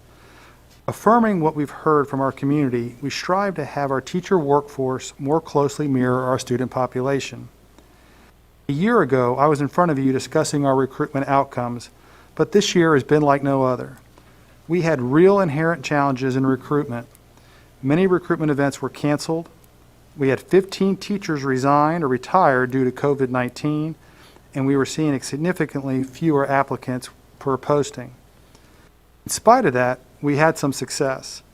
On the first day of school, we were over 99% staff for teachers, and the teacher staff we hired this year was more diverse than last year. The idea of having our teacher population more closely mirror our student population is a challenging issue that is being faced across the nation. The teacher workforce in the United States is not as racially diverse as the population at large or the students. Despite the critical role that teachers of color can play in helping students of color succeed, every state in the nation has a higher percentage of students of color than teachers of color. Currently, only 25% of those in teacher prep programs are minorities. Also, less students are going into teacher prep programs, a 30% drop since 2008. Nationally, the teacher workforce is 82% white, 8% black, and 9% Hispanic. When we look at this at the state level, the teacher population does not mirror the student population. In Virginia, the teacher workforce is 77% white, 11% black, and 3% Hispanic, versus the student population, which is 49% white and 22% Hispanic.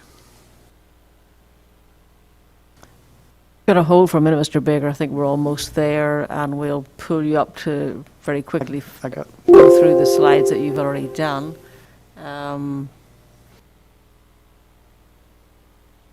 Here's where I am. Okay, thank you. Why does teacher diversity matter? Diversity is inherently valuable. We are stronger as an organization when people of varied backgrounds, experience, and perspectives work and learn together. Diversity and inclusion breed innovation. Groups of more diverse problem solvers have been found to outperform groups of less diverse problem solvers. There is evidence that students of color benefit from having teachers and leaders who look like them as role models, and also benefit from classroom dynamics that diversity creates. But it's also important for our white students to see teachers of color in leadership roles in the classrooms and communities.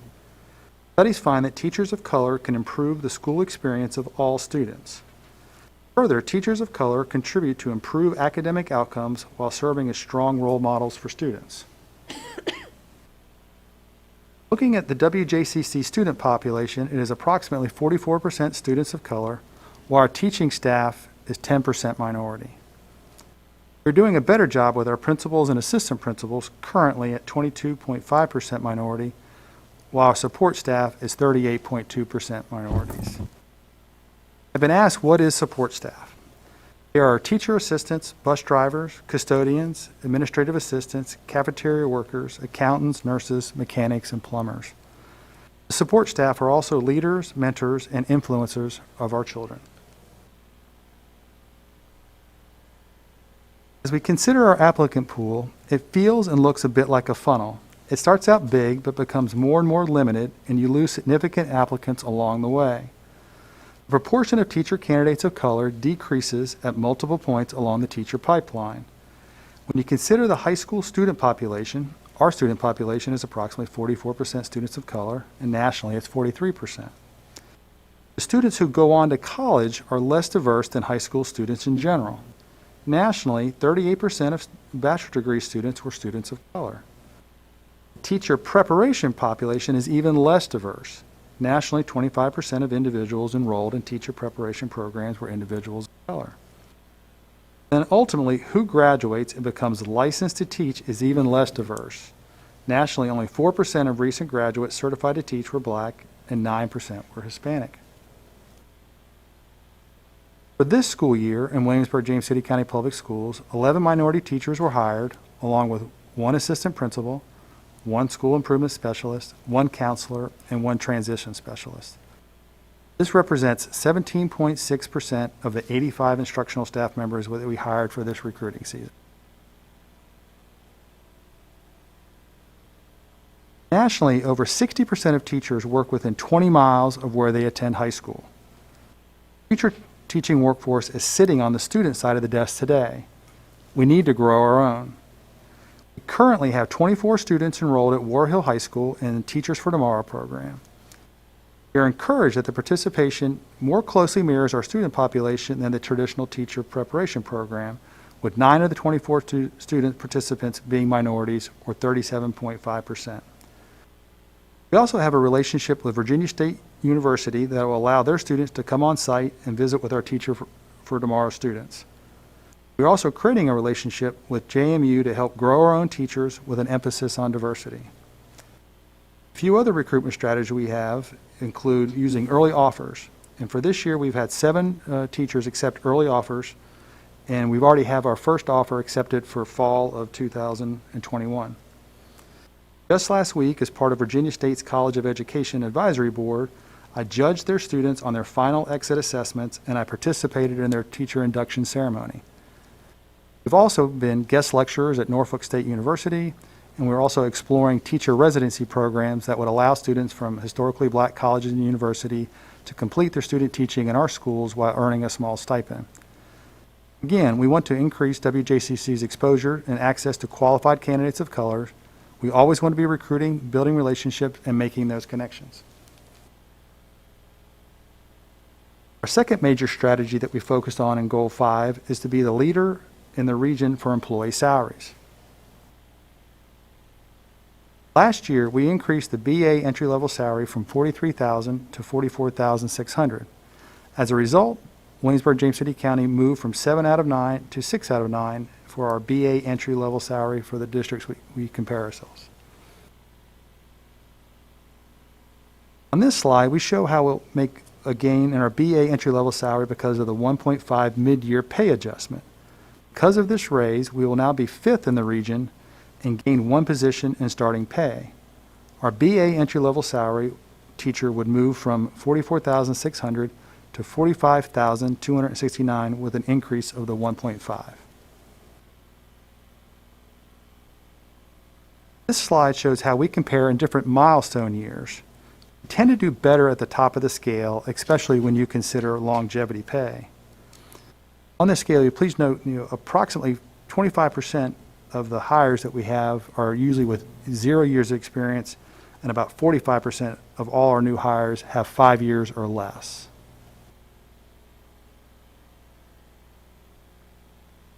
I mentioned earlier, even though we gained some ground on our competitors for the master's entry level, we still rank 9 out of 9. And this is significant because the majority of the teachers we hire have at least a master's degree, approximately 2/3. Our master's entry-level teacher would move from $46,100 to $46,792 with the increase of 1.5%. This would move our ranking from 9 out of 9 to 8 out of 9 with the 1.5-year pay adjustment. On this slide, we show how we rank on the master's scale at the beginning of the scale, as well as different milestone years. And 25% of our new hires have 0 years of experience, and 45% of the new hires have 5 years or less. Again, why is this important? Over the last few years, we've been very fortunate to be fully staffed or nearly fully staffed, but a dilemma is coming. Fewer and fewer potential teachers are completing teacher preparation programs across the nation. It's down 30%, and we see that when we're out and recruiting. And we are all competing for the same scarce resource. Madam Chair, that concludes my report. Thank you, Mr. Baker. Do we have questions or comments for Mr. Baker? Ms. Hummel, and then Ms. Cook. Thank you very much for doing this. You go back to, let me see.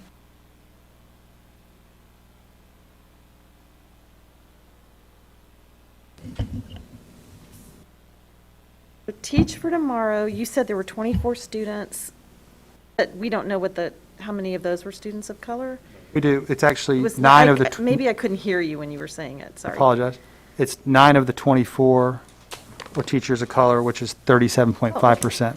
So we pleased that it's more of a reflection of our students. Good. And then my only other question was, when we look at that wonderful 1.5% increase that we were able to adjust in January, do we know whether that moved us up one spot?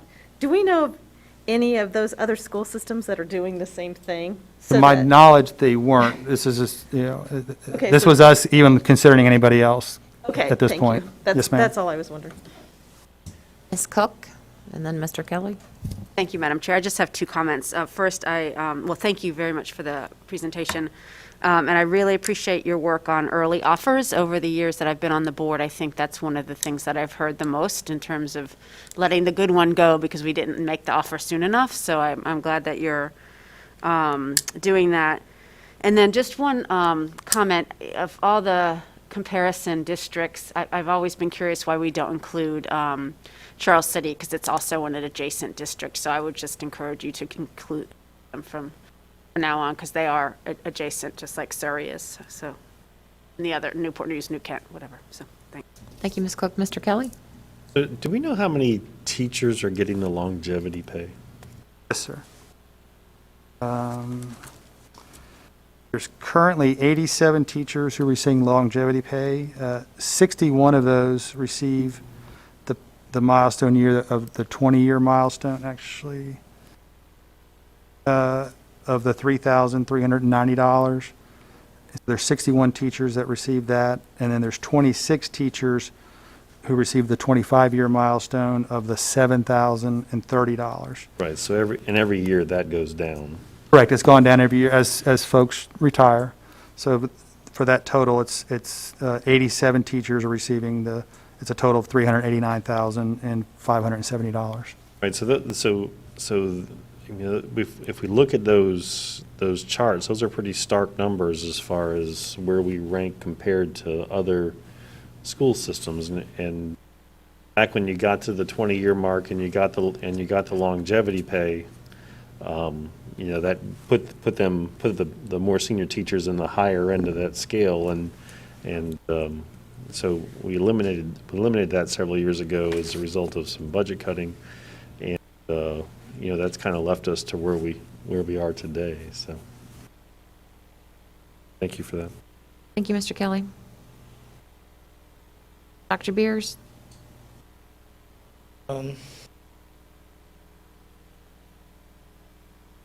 think, I don't know, Mr. Baker, I think it's always going to be an incredible challenge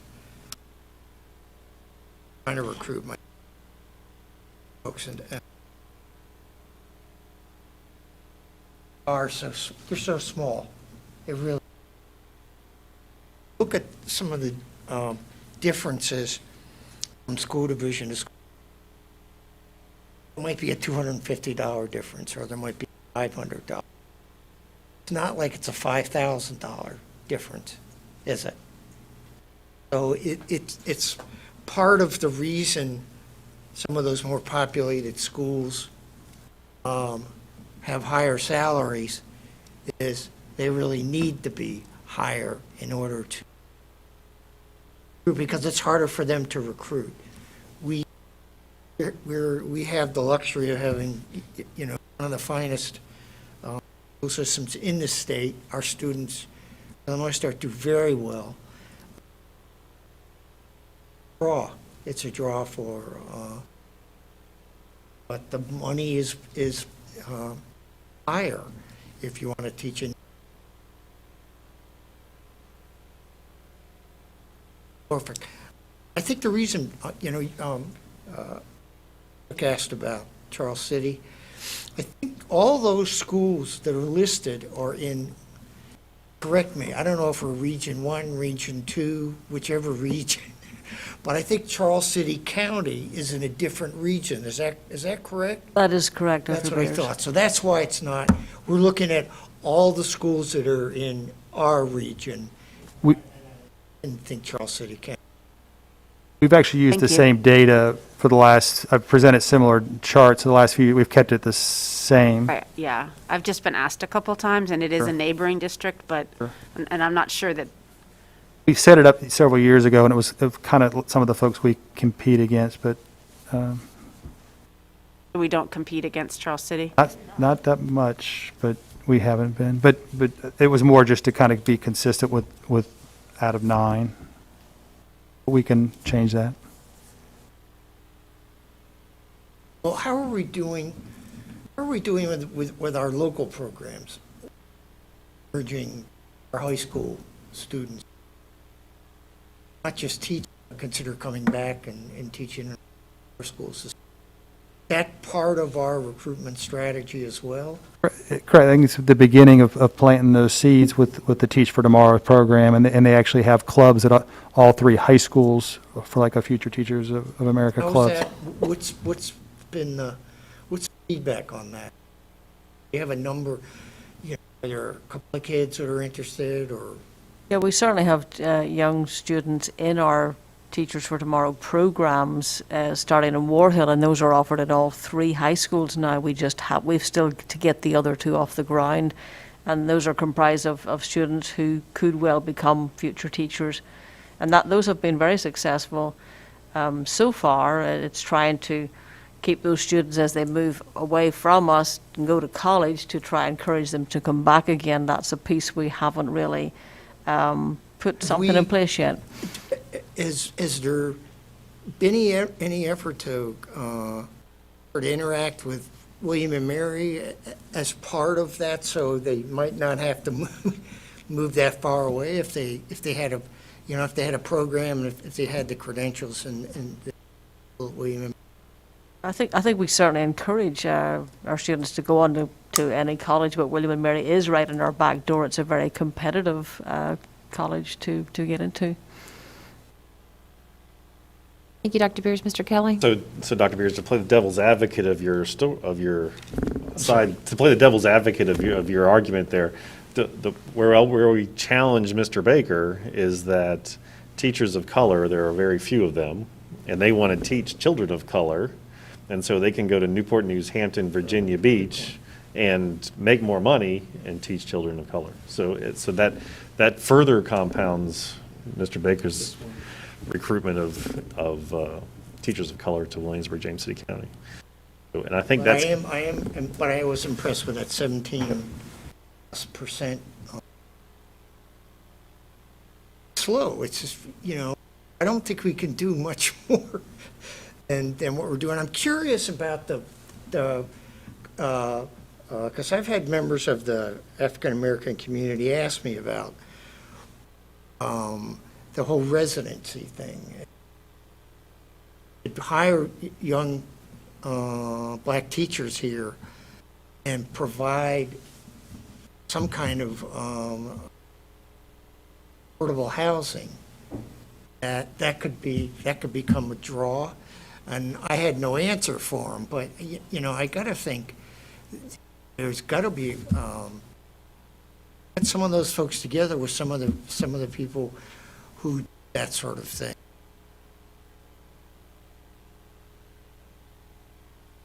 But I think that would be a draw. Thank you, Dr. Beers. Ms. Young? As far as I know, this has been a continuing problem forever.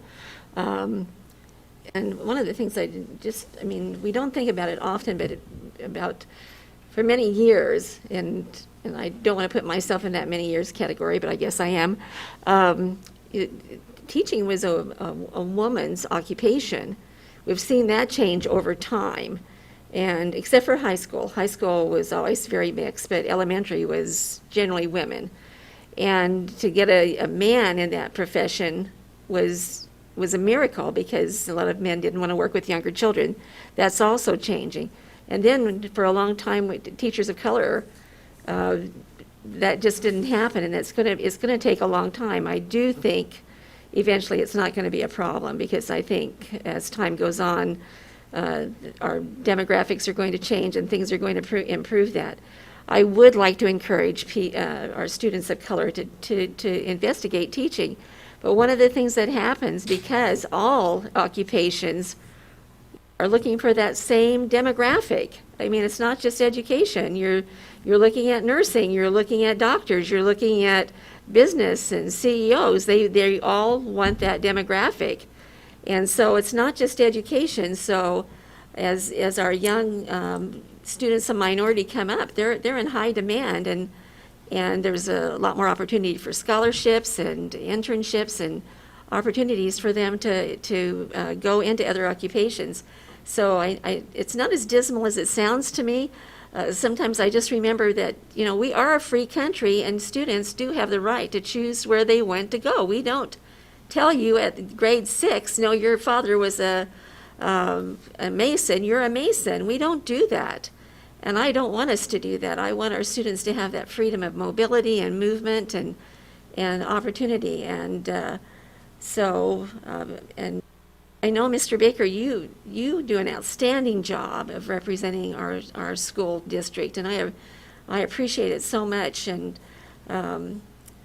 but I think things are going to be okay. I mean, I'm hopeful that things are going to be okay, because I think people come into teaching because, for a number of reasons. One is either they love kids or they feel it's some kind of calling, or for a lot of younger teachers, it's a stopgap until they save enough money to go on and to do something else.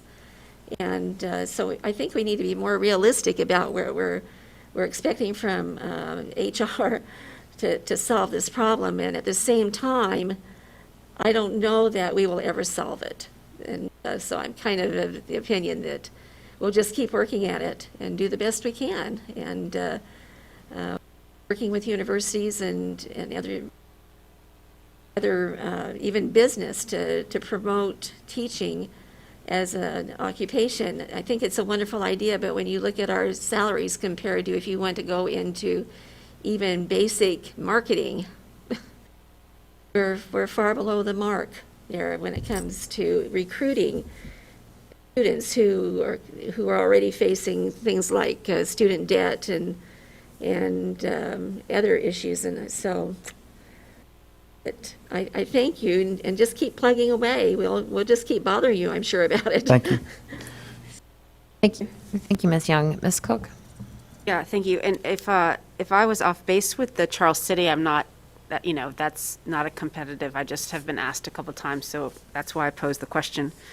Yeah, I think Dr. Beers is right. If we want to be able to meaningfully move the needle on this issue, we have to address the housing issue. One of the DuPont foundations, I can't remember which one, funded some affordable housing project on the Northern Neck for this very purpose, and it was a successful effort, and they were able to provide incredibly reduced housing costs for teachers as a recruitment tool. But we don't have that here, and we have one of the highest rates of homelessness in the state because affordable housing is such an issue here. Well, the other thing that went on up in Northern Neck is Rappahannock Community College worked out arrangements with a number of organizations up there, and they've really been working hard to grow their own teachers up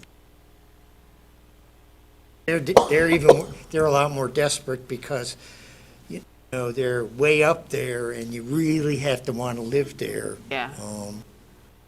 Up there, but they've. So I think it would take something really dramatic here, and I'm not sure that we have the will or the resources or partners here. So, yeah, so it's just the way it is. Yeah, and Ms. to, Cook? I think Ms. Young, and then go back to Mr. Kelly. I was just going to say also, Norfolk Public Schools, I know they offer, and I don't know that we have the same type of program, but they offered opportunities for workers in that school district, like if they were a custodian, but they had a good rapport with students, to start taking classes that the school district would be able to pay for, or at least partially. I think they did pay for them.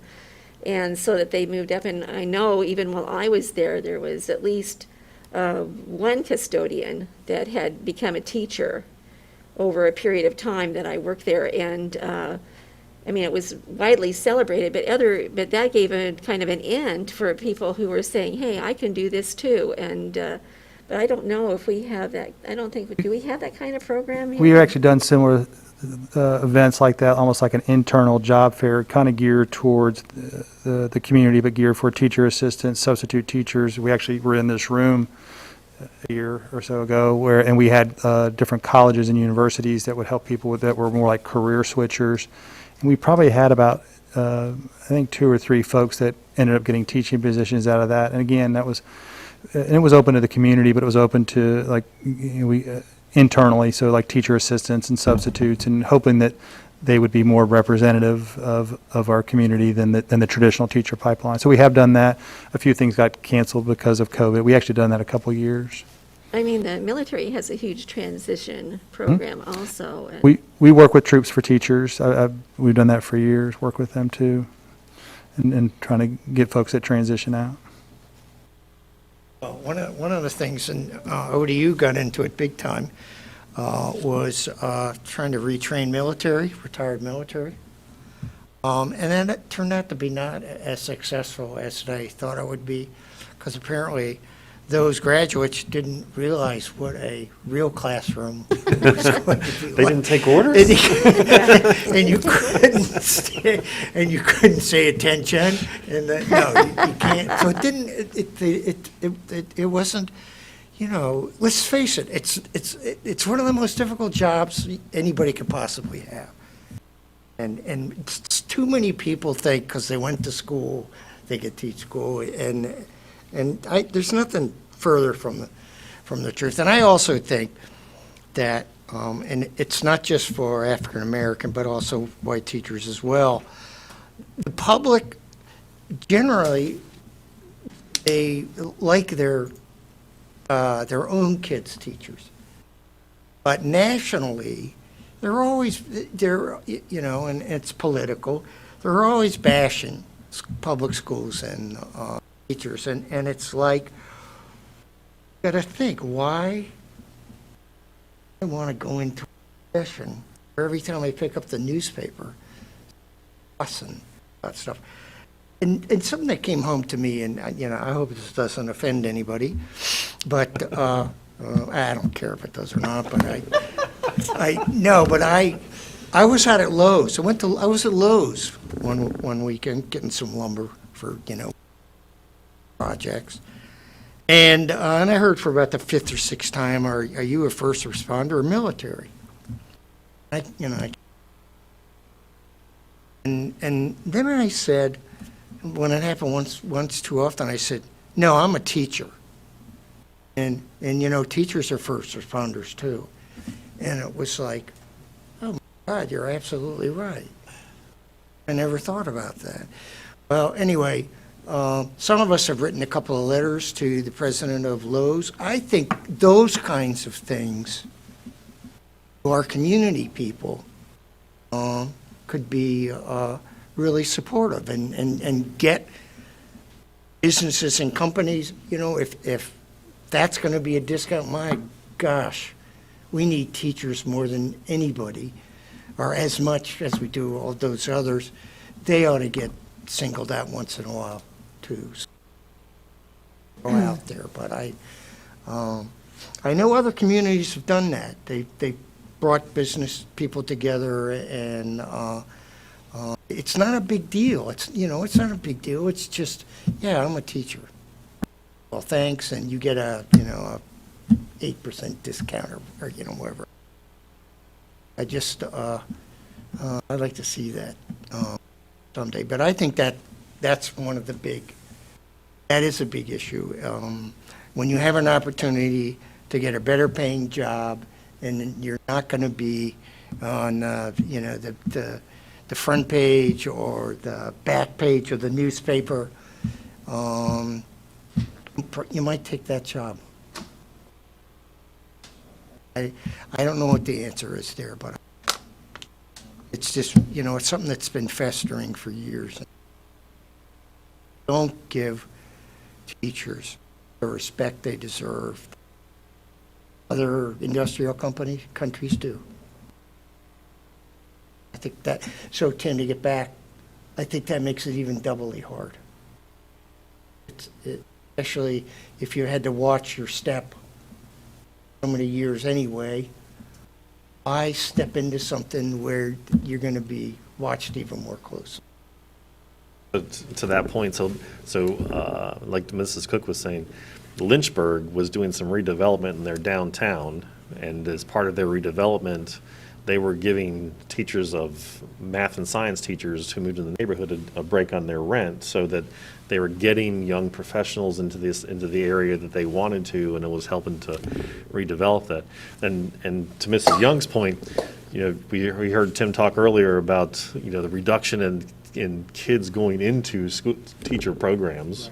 And eventually economics is going to take over, where we're going to need teachers, and so we're going to get to a pain threshold, and then we're going to have to start raising salaries so that we can encourage people. Unfortunately, that will be a 10-year pain threshold, because you have to raise the salaries and you have to get kids to go into the programs and come out of the programs, and so. Well, the other thing too is when the economy does go down, if it stays down long enough, you also will find an increase in the number of students who go. It's a mixed bag, but anyway, that's. But thank you, Those are Tim. my thoughts. Thank you, Tim. I appreciate the presentation.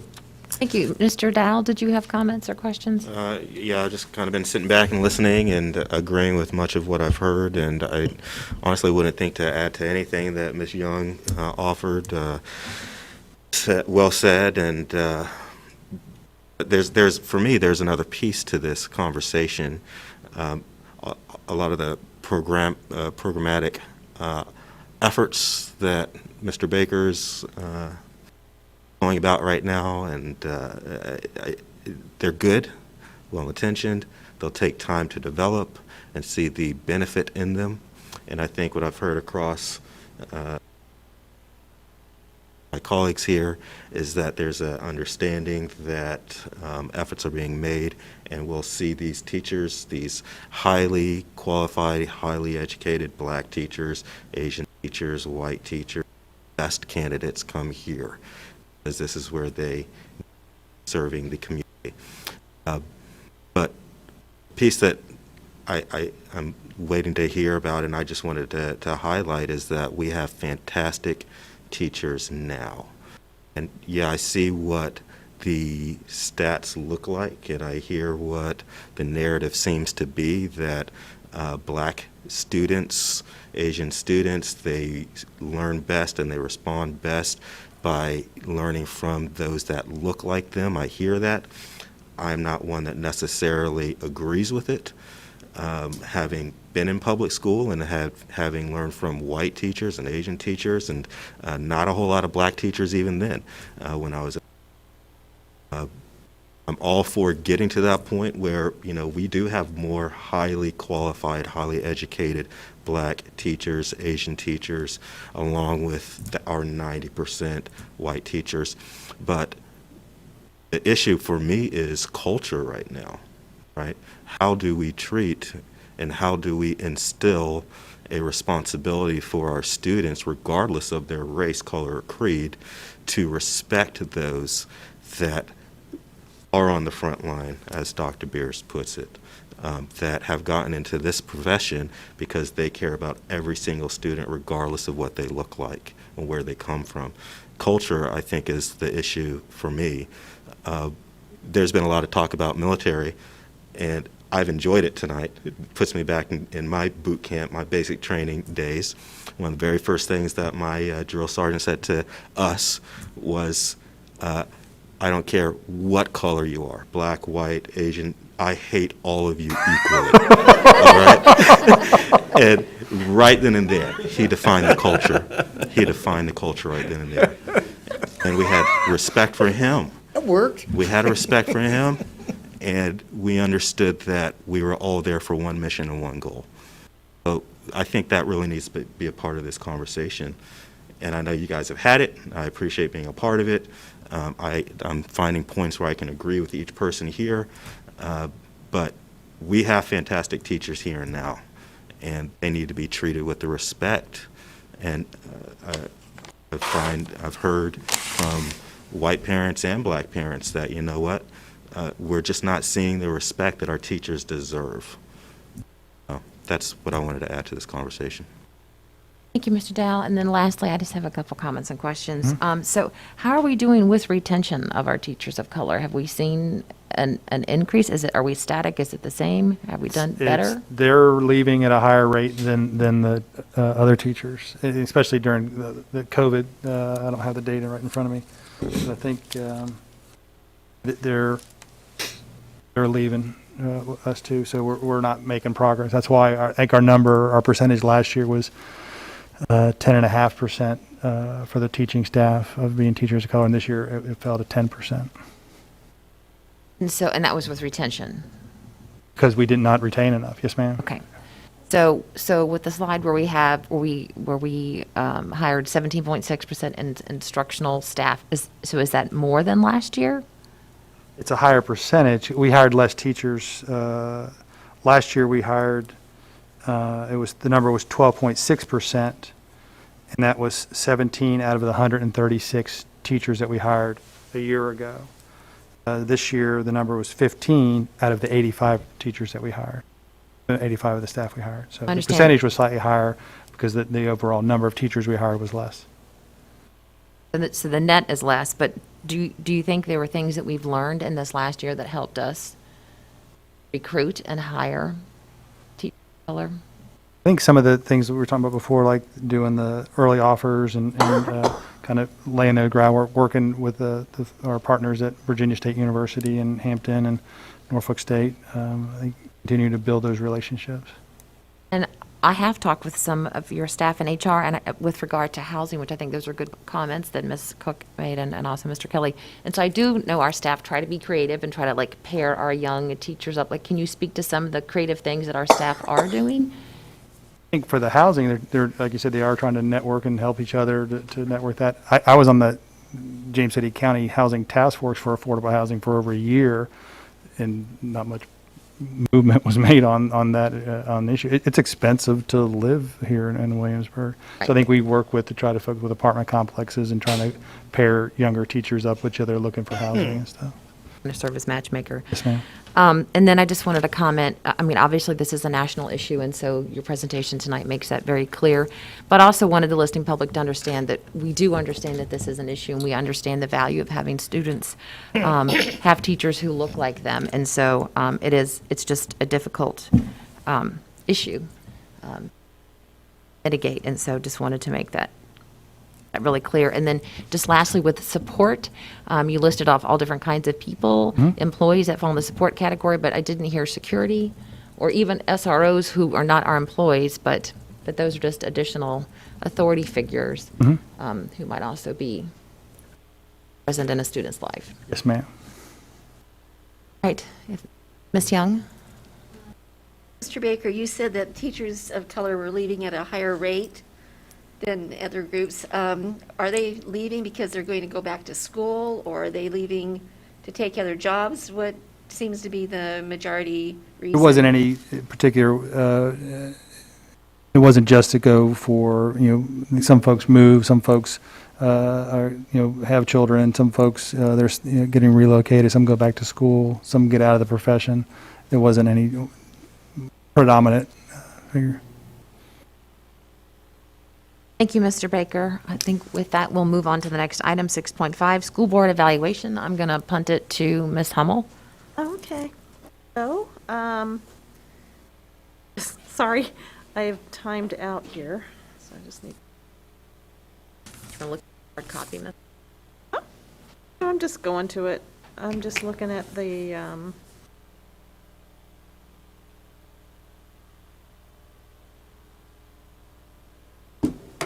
So I got everyone's school board evaluation, so thank you very, very much.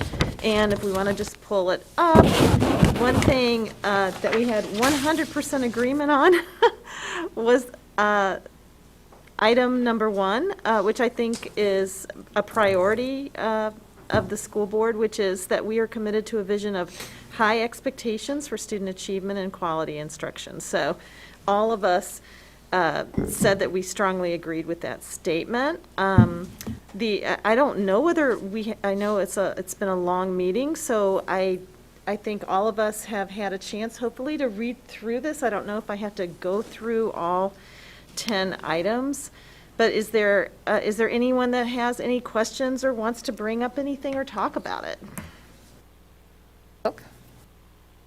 Yeah, thank you very much for doing this, Ms. Hummel. I appreciate your taking the lead on this for a few years now, right? So maybe this is your third year, I think? The comment under what do you believe is a growth area for your board about, someone commented that they'd like to understand who determined what our lane is, and that jumped out at me. I think so by Virginia code, school boards are required to go through professional development. Of course, it's not monitored, but I think on the honor system, we all do that. And this board does that through conferences and webinars, but also every year we commit to going to a retreat with the VSBA who again, outlined in code what our lane is. And so they provide pretty extensive training and give us examples. Is this your lane? Is that not your lane? And the Virginia Association of Superintendents is in line with this work, and VSBA, and so I think those lanes are pretty clearly delineated, and boards have the capacity to be trained on them, and we do that. So I just wanted to point that out, that we didn't define the lanes, that they've been defined for us, and it's sort of generally accepted best practice. So that. Thank you, Ms. Cook. Are there additional comments, thoughts about this evaluation? Ms. Young? Well, I'm the one who brought that up because one of the things that continues to concern me is, it has I've been on the board, this is my coming to the end of the fifth year, and there are other issues I think that we should have some input into, but we don't, and it really bothers me because I think there's some issues like on curriculum, and which really concerns me, because I do believe there's some, I have members of the community that ask me about some of the curriculum that's being taught to kids. I tell them to go back to members of the superintendent's staff, and many people, of course, that's the end of the conversation. But I understand, it's drilled into us that our one employee is Dr. Heron. I understand that. But it just seems like we have more of an oversight role than I believe this board participates in or even is aware of. I know other boards in the state do a lot more oversight than we do. It just kind of concerns me because when I have people asking me questions and my main response is we have one employee, that's not very reassuring, I think, to people locally. Today it was pointed out pretty extensively that we don't have much of a presence as a school board, where the Board of Supervisors has a presence where they talk about their accomplishments and their points of view, and I don't, as far as I know, feel like an area of focus for this board, and I don't know that it's important that it is, but it's just a niggling issue for me. It just goes on and on and on, and it's been going on for 5 years. I think, Mrs. Young, if I may, one big difference is that the City Council and Board of Supervisors across the state, they're legislative bodies, and we're a governing body. And I just think there's a difference there, and in terms of what our purview is. And so what we do is fairly defined. And also there's a Department of Education in the legislative branch that we work with, and so it's kind of apples to oranges, really. They're just two different types of bodies. Well, the thing I will point out, that on this board, there are 5 elected members. 5 of us are elected by our constituents to represent them. And when somebody comes to me with a problem, fortunately, I feel like I can go to Dr. Heron with it, and she's been very responsive, but I don't know. Sometimes I think it would be nice if we could talk about things like that as a board, but sometimes it's hard to change the momentum of the way something's been done for a very long period of time, and I don't know that it should be changed. Continuing argument that I have with myself, but I do think the school board faces many challenges, and one of them is very long meetings. And I don't know that all of it is worthwhile. I mean, that's basically what I'm saying. Is I don't know that all of it should take this much of our attention and our time, where there's other areas that we should be investing more of our time and energy on. And obviously I'm going to stop right there, but that's just things that go through my mind as I'm sitting here. And it's not that I don't think that a lot of this is informative and that the community needs to know. But I mean, today, for example, we were talking about a petition that was going to be presented to the Board of Supervisors tonight. And I was quick to point out to them they didn't have all the facts, and that's because if they're not paying attention to our board meetings, then they don't realize that the superintendent has spent hours and hours and hours. It's not just a decision that she made lightly to close the schools.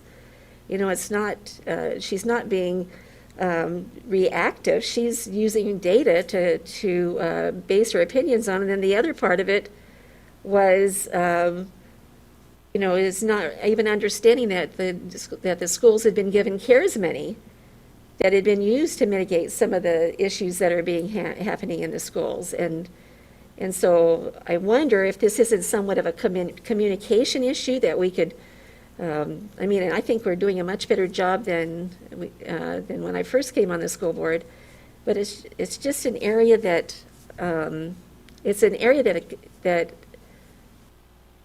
is important to a good portion of the county that have children. And I don't know that we always let them know exactly.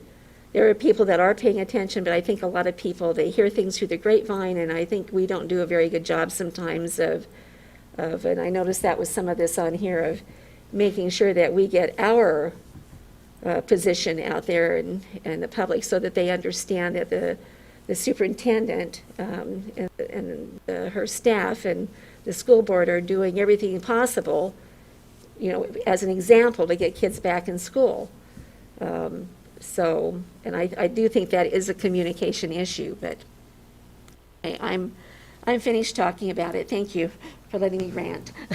Thanks, Ms. Young. I would just like to point out our students are in school. They're just in school in their living room at home.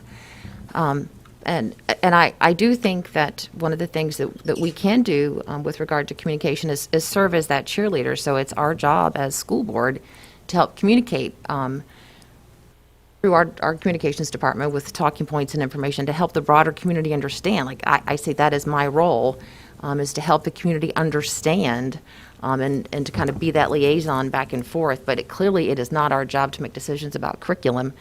That is very clear. Back to Ms. Cook's point, we are a governing body. Additional comments or thoughts about annual evaluation?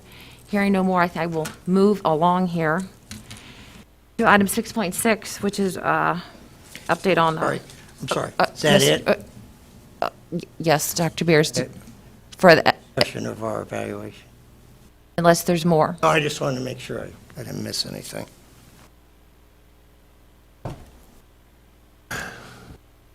Would you like to add it?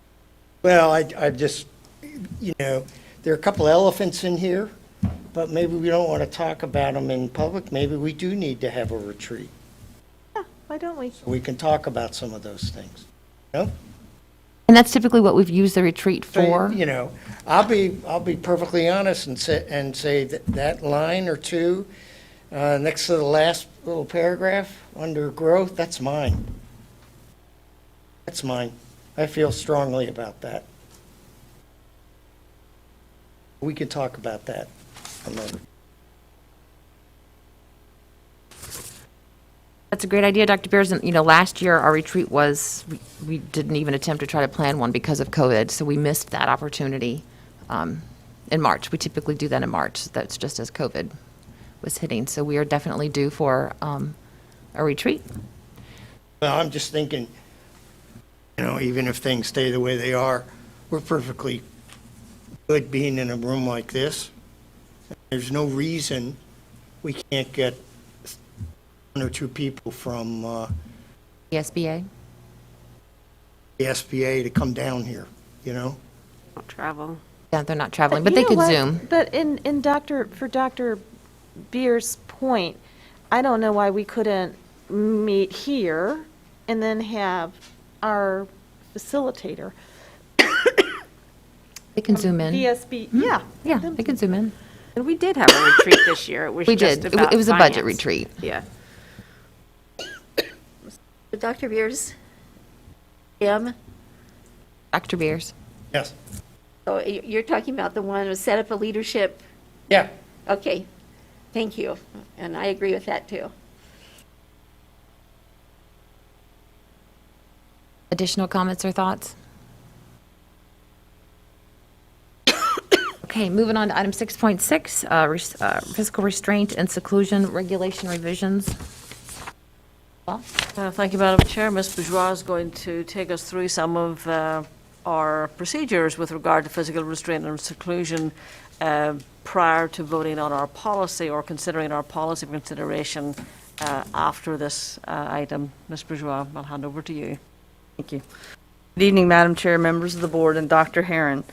Following this agenda item, I will be presenting for your consideration recommended revisions to Policy JM, Restraint and Seclusion of Students, which applies to all students in the division.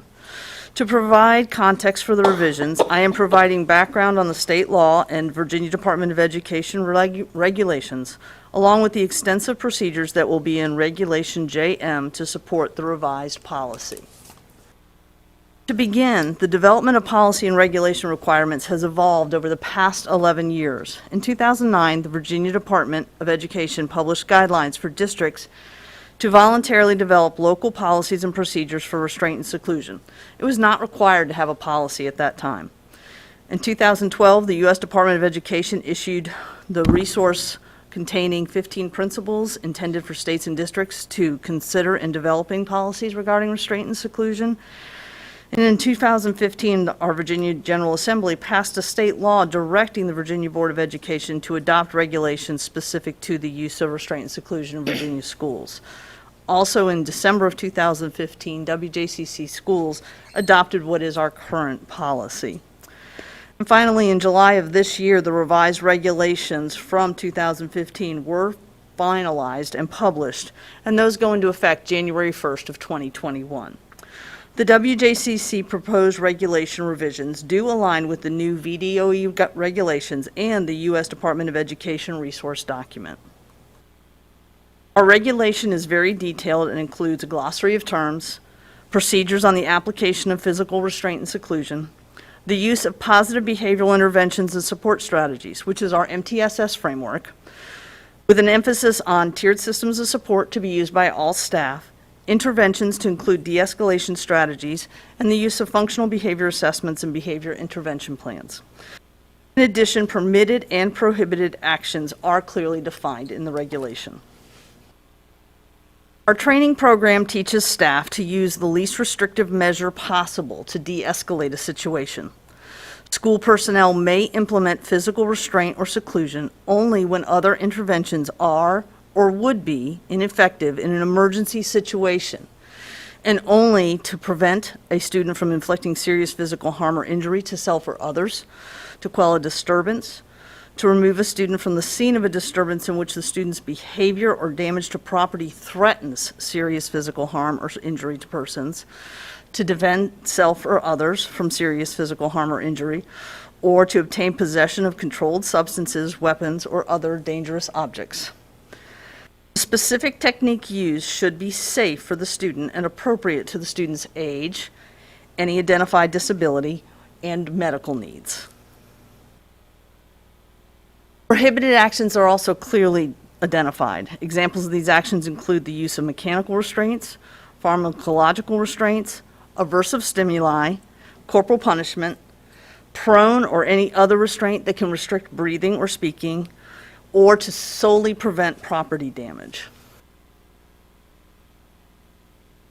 Following the use of a physical restraint or seclusion, there are a number of steps that will be taken, including the school nurse will promptly assess the student, the school principal or designee will be notified of the incident, reasonable efforts will be made to notify the student's parents of the incident on the same school day, an incident report will be completed and submitted to the school principal within 2 school days and sent to the parent within 7 calendar days, and a debriefing with everyone involved, to include the student as appropriate, should occur within 2 school days.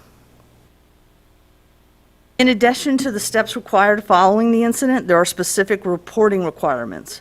Our division staff will use a standard form to ensure all required information is accurately documented. Specific details required in the incident report include school personnel documentation of their completion of the division's training program, a description of the incident, including the resolution and process of return of the student to the student's educational setting, if appropriate, a detailed description of the physical restraint or seclusion method used, less restrictive interventions attempted prior to the use of physical restraint or seclusion, and an explanation if no such interventions were employed, a description of prior events and circumstances prompting the student's behavior to the extent known, and documentation of the parent notification and the debriefing meeting.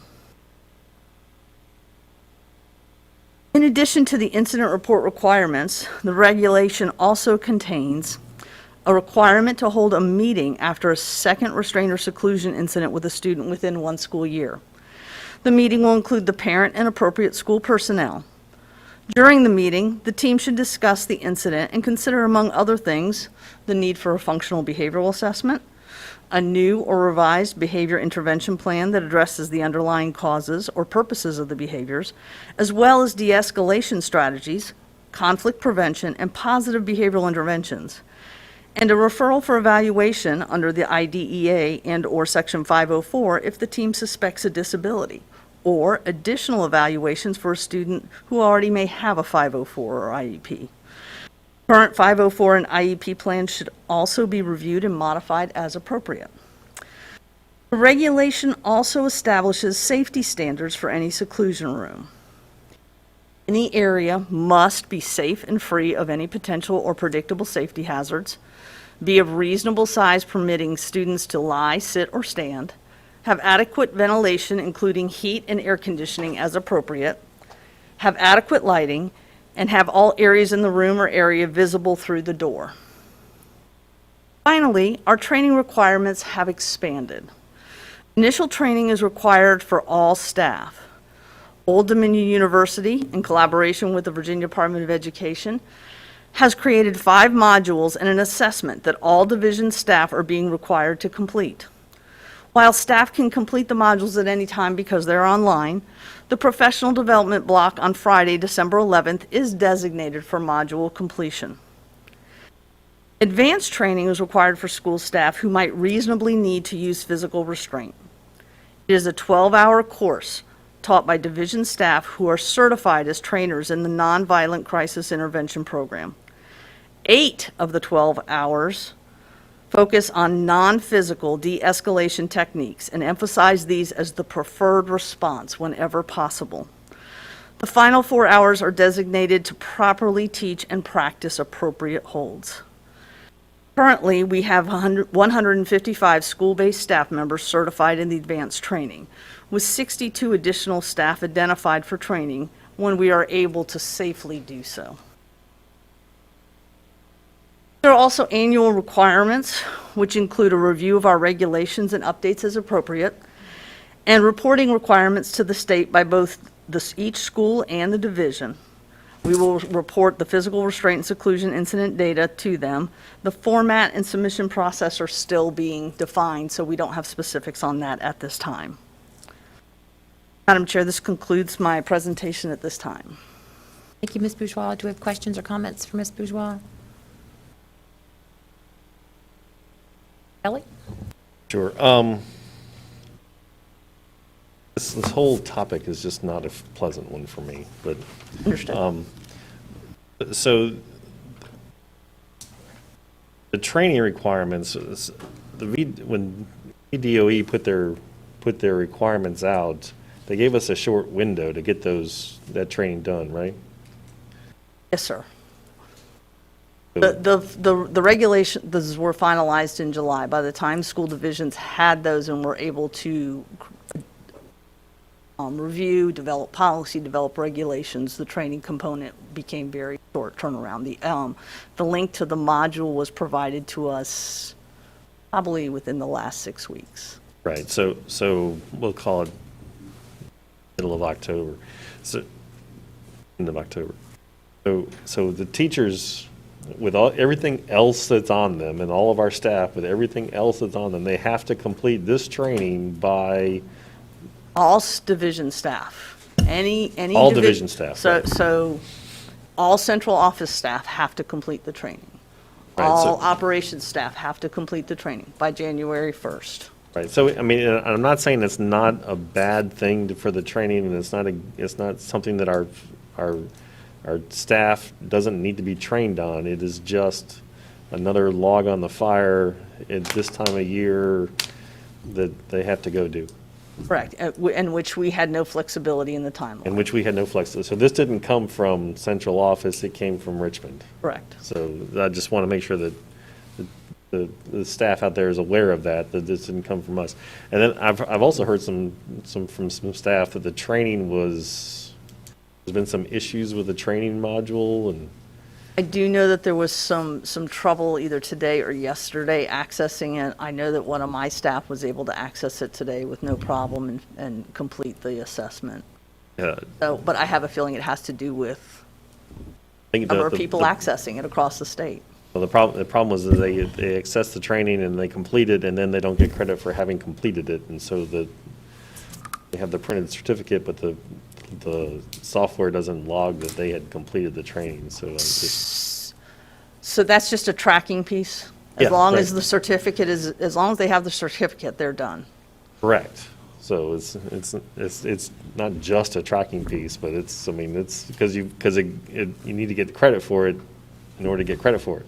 And we'll be happy to work with them to make sure that happens. Anyway, I appreciate the hard work that's put in to meet these requirements and to get it done by the date, and I thank you for that. Dr. Beers? Yeah, I recognize how really thorough, complete this is in terms of steps and procedures and follow-up, that sort of thing. What I'm curious about is other students, regular students, non-special ed students, who commit do some of these same kinds of behaviors. Are the reporting requirements pretty much the same? Or are they less or more? I hope they're at least the same, but I'm curious. All of this applies to all students in the division. So whether you're, so Whether even you're though special we're education putting or this not. under that category, okay, that's what I wanted to know. Great, thanks. Additional comments? Questions? Policy next. We are going to talk about it next, but I think. I'll wait then, because I'm in policy. Yeah. Okay, yeah, I was going to hold mine till we got to policy. So with that, we can move on to the policy, Ms. Bourgeois. Thank you. At this time, I bring for your consideration the recommendation to revise and rename Policy JM, Restraint and Seclusion Policy, to Policy JM, Physical Restraint and Seclusion. This name change clearly delineates that only one type of restraint, physical restraint, is supported in the policy. We have, on November 12th of this year, we presented the draft policy to our Special Education Advisory Committee and reviewed it with them. There was one feedback regarding the lack of the detail in the policy, so we provided some explanation regarding the extremely detailed regulation that supports the policy. We also, on November 16th, provided an email asking for additional feedback, and we got one email with the same question that we received at the meeting, so there's only been one question regarding the policy. To walk you through some of the changes on lines 9 through 15, you will see that it clearly identifies when physical restraint or seclusion can be implemented. Lines 16 and 17 also clearly identify when we require cessation of the physical restraint or seclusion as soon as the imminent risk has been dissipated. Lines 21 and 22 reinforce our MTSS implementation using a positive behavioral supports tiered system of supports. Line 25 does add the annual review requirement. And we did delete some of the specifics that are included in the regulation because we didn't have all of the specifics in the policy. So we wanted to house it all in the regulation to have it consistent and accessible to our staff. What does not change is the authority of the teachers to remove disruptive students from classrooms. The authority and duties of our SROs also do not change. And all of this information obviously will be on our division website once the approval is finalized in January. Ms. Bourgeois, questions, comments from Ms. Bourgeois? Ms. Cook? Well, before, I actually have some comments and some questions, but I'm curious if the policy committee members have any comments or thoughts about, if you want to share what you did. I think from my perspective, I just wanted to make it really clear where the regulations, so that someone looking at this could see the regulations that supported the document. So that was where I was coming from. I'm trusting staff in interpreting the new legal requirements that we have to follow and making sure that the legal requirements that we have to follow are in this policy. Dr. Beers, did you have any? Yeah, no, that's exactly. Part of it was also to reduce redundancy. It's like if it's in the regs, you just reference to it. Ms. Cook? Yeah, so just for clarity, and Dr. Beers brought this up, that this does apply to all students, but Ms. Bourgeois, do you want to speak to kind of the importance of bringing it through SEAC and the logic behind that in terms of the students that are typically impacted by this policy? Yes, thank you, Ms. Cook. We do find that the trend data will show that it's a significantly high percentage of the students where restraint or seclusion might be required are students with a disability, and therefore anything by board practice, you all have asked us to make sure that we take it to SEAC so that they have an opportunity to review it and provide input. So we got input through two different avenues, at the meeting and through a follow-up email. And so, yeah, I attended the SEAC meeting where this was presented, so thank you for doing that. And it was, as you all know, a very new seated SEAC, so, and it was their first meeting. So I think it's a good thing that this policy has to be renewed annually, because I think a year from now, there might be, sort of more into the flow and more comfortable with providing feedback, because it was, sort of not a whole lot of feedback. Last year, there was some concern about the language of quelling a disturbance in the policy. I support that. There was not any comment about that this year, and I think that it's good for that to be in there. But I did want to point out that in last year's membership had a concern with that, and it may come up again. And then, as Ms. Bourgeois noted, the conversation that did take place was really about keeping those regulation details in the policy, because then it involves board oversight. So they felt like it was really important for transparency's sake, and then also for oversight's sake, for those details to be in the policy. And then they also had questions about notification, which I think Ms. Bourgeois really handled, spoke about, I think, well. I support the policy as drafted. I understand the desire to have the details in the policy, the regs in the policy, for transparency's sake, but as Ms. Hummel said, as long as it's clearly posted on board docs and right there, there's access to them, and so I think that's the right way to approach it. But I felt obligated to share that because I was at the meeting. So, did I get that right, Ms. Bourgeois? Thanks, Ms. Cook. Additional comments or questions? I have one. It's just a question, I guess, for the board, for the policy committee. As I read this, only ineffective and only two, and then item 5, obtain. This really got at me. Obtain possession of controlled substances or paraphernalia. If I put myself in the situation of a teacher or other staff member that knows that they have the weight of this policy behind them when they see controlled substance or paraphernalia, and that gives them some sort of authority to go hands-on with a student or otherwise, having been in those types of situations, I don't know, that really jumped out at me. I could provide a point of clarification. So all of our division staff are being trained in policies and regulations. Only our 155 staff members who have had the advanced training are the ones who are designated as being able to do any sort of physical restraint. They've had the training, they know the whole. So it would not be a classroom teacher who hasn't had the training. I greatly appreciate you saying that, Ms. Bourgeois, because as I'm listening to this, it's also putting me back in that old frame of mind, and training is imperative. It's critical to the design of this policy. And so you got a policy here, but the heat of a moment, so to speak, you know, you've got a decision to make. Do you go hands-on or not? And so training is paramount.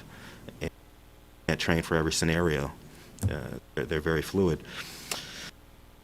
So those are just some of my thoughts as I look at this, and I had a concern about that one.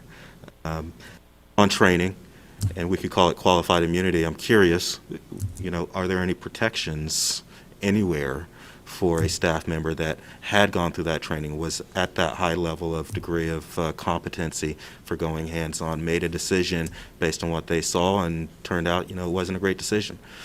Is there anything in place for a staff member? I'd have to verify that for you. I appreciate that. Thank you. Those are my questions. Thank you, Madam Chair. Thank you, Mr. Dow. I just had a couple of questions and some comments as well. With regard to the regulations being taken out and making it clear what's policy and what's regs, is that generally what we do now? Is that a practice as we review all of our policies? We're trying to make them just cleaner, and so that's... It really is, and to make those step-by-step pieces that are so important for staff to be able to have, to make it clear and consistent and all in one place. And that's on the recommendation from our legal counsel. And so I think recognizing that this policy is for all students, but it does disproportionately affect students with disabilities, I think this is a touchy policy for families who have children with disabilities in our community. And so if there's a way to, I know that the regulations are there and they'll be available, but will they be hand in hand? I guess there's a reference point on the policy that says refer to the regulation for additional detail. Because I think some people are going to say, wait a minute, now the parental notification's been taken out. So if you're not looking at the reg while also reading the policy, it looks very stripped down and can scare some people just based on what it looked like before. They'll be posted right next to each other as far as public access. In addition, we had already let SEAC know that we'll be going through the regulations with them at their January meeting, so they have greater detail in that. We'll probably utilize the presentation that we did this evening. Right, and SEAC is just a small representation of our, 1,800 students with disabilities in the division. And then just going back to the sentence, quell the disturbance, I noticed in looking at the policy, we do pretty much mirror the language that VDOE has put out. But for that particular sentence, there's additional language that they've included that kind of describes what's happening in quelling a disturbance. And I was just curious why all of that language was dropped. It was just dropped to to put some clarity based on input from the legal counsel. The piece there that's really made very clear is what's not prohibited, which is where the quell of disturbance was coming in as a concern for a number of people was about property damage. That's clearly prohibited. That it has to be something, as you notice in every other element of those requirements, there has to be some sort of imminent danger of harm to the others for there to be consideration of, including the disturbance has to be at that point. Okay, thank you. And then I think it is critical that that this is reviewed every year, and so I think that's a nice aspect to have. And then I guess if you could just speak to, there are some folks in the community who might say we should never restrain, we should never seclude students, we shouldn't have a policy at all. Can you speak to that? I can, and it's it is a difficult policy, and it's a difficult policy for staff. It's not anything that we ever want to have to use with our students. Physical restraint and seclusion are those methods that when de-escalation hasn't worked, when redirection hasn't worked, when multiple different types of interventions haven't worked, or when it's so significant and so extreme that there is an immediate and imminent danger for that child or the staff around them, then that is when they have to make those decisions. And the training that they get is very detailed and very purposeful in giving them all those de-escalation strategies to try to use first. And this really is the last resort, and it really is about the safety. We have staff hurt by students every year, a number of staff. And so it's about understanding that it's not ever something that we ever want to do, but sometimes it is what has to be done. So then, just to play devil's advocate, if we had no policy, what would that look like if we had no guidelines? It would create a dangerous situation for a lot of staff and students. It would make me very... Thank you. Thank you. And then just one last question with regard to the seclusion. It's very clear now that there needs to be consistency with what that space looks like. And so do we have multiple seclusion spaces in each of our buildings? So we will work with the schools to identify that. A big part of that is making sure that they really understand what the definition is. So if an assistant principal asks you to sit here for a minute and they're going to be talking to you, that's not seclusion. That's just waiting to talk to you. It's when there is a reason, again, because of the escalation of behaviors, where they cannot, they're restricted from leaving that, the definition. And so those areas will be identified with the school staff. Then I guess just one last question, again, thinking about children with disabilities. I know we have some students who have significant physical disabilities, and in order for them to have proper posture and to be engaged in learning, they do have physical supports. And so how is that addressed? That is not, that's clearly identified as not being considered a mechanical restraint. So we do have students that use standing chairs. We have students that use straps to keep their legs and arms, in their wheelchair. So those are all exempt from that definition of mechanical restraint. And so does there have to be additional documentation to determine that this is not considered a restraint? It's usually designated as a resource in there. It can be an accommodation in their IEP. It really depends on the individual student. Thank you so much for the hard work on this. I know this is definitely, it's a hot button for a lot of folks in the community, but I think we need to ensure that everyone is safe, and so we need guidelines. So unless there are additional comments or questions, we'll move on to the next policy, which is 7.1, revise and rename policy, 7.2, revised policy EDC, authorized use of school-owned materials. Madam Chair, Mr. Snipes is going to present this policy. Good evening, Madam Chair, school board members, and Dr. Herron. The Code of Virginia requires each local school board shall maintain and follow up-to-date policies, and all school board policies shall be reviewed and revised as needed. Tonight, the administration brings for your consideration revision to policy EDC, the authorized use of school-owned materials. Administration met with members of the Policies Committee to review tonight's agenda item.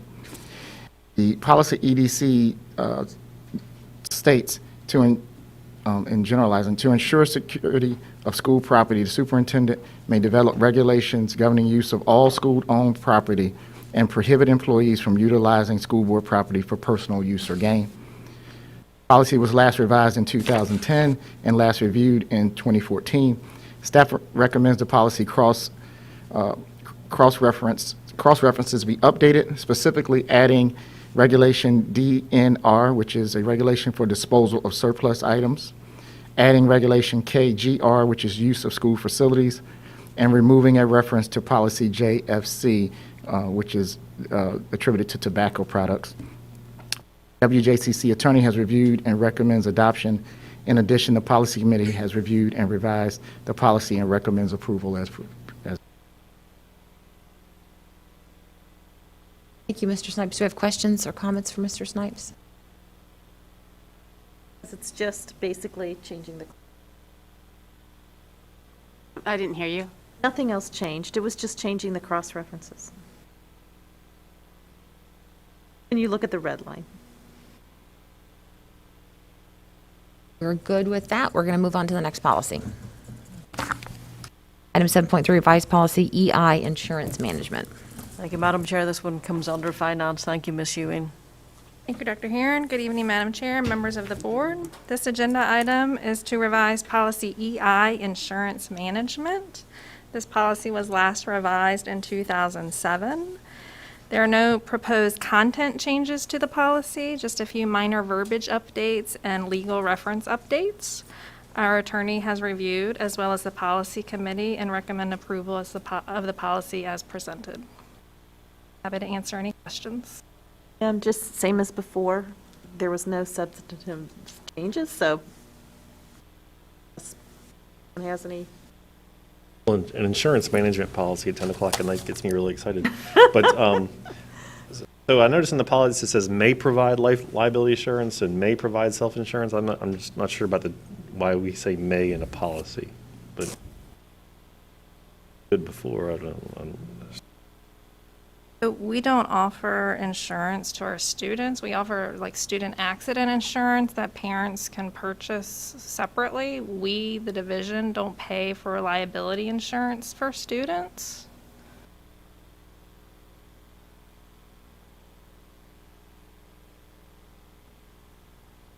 Question, I'm good. You're good, that you got the answer to that. Additional comments or questions?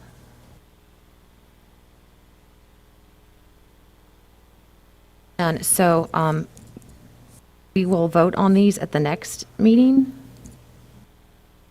Correct? Point of order?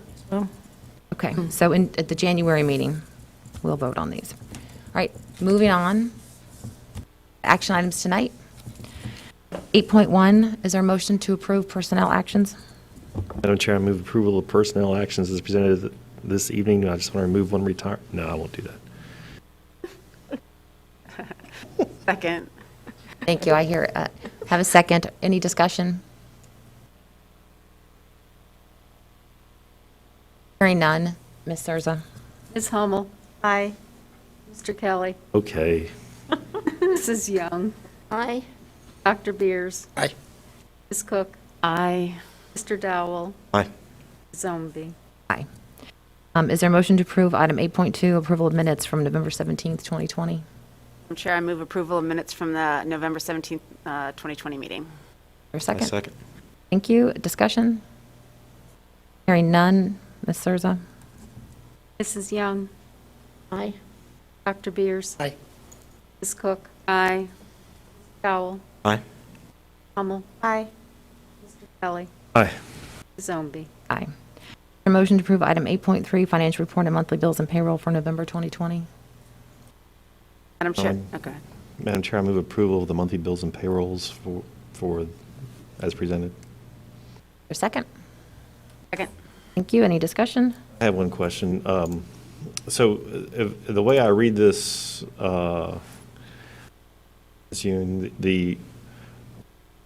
we actually have, our projected revenue for this year is actually 4 million more than what we have budgeted. Yes, that is correct. So, and that is pretty much totally out of sales tax revenue that is more than what we expected it to be. Yes, And we talked about the year-to-date projected, so I'll fix that next time. good. And the other question I had, I did remember this. So in the, we have a check for Verizon Wireless for 101,000. Is that a monthly charge, or is that for 6 months, or? We received a grant through the CARES Act for MiFi's, Okay. so that's what that PO was issued for. Is that for the devices and not for the service? As for the devices, I'd have to check with Brian Landers to see if any of it was to pay for the service this fiscal year. Okay. And the other question I had was, we have a P card for October 2020 of 177,000. I assume we audit that and manage that and track that and ensure that those are appropriate charges. Yes, sir. elsewhere. We look at those each week when those. Thank you. We have a second and discussion and additional comments. Hearing none, Ms. Surza. Ms. Cook? Aye. Mr. Dowell? Aye.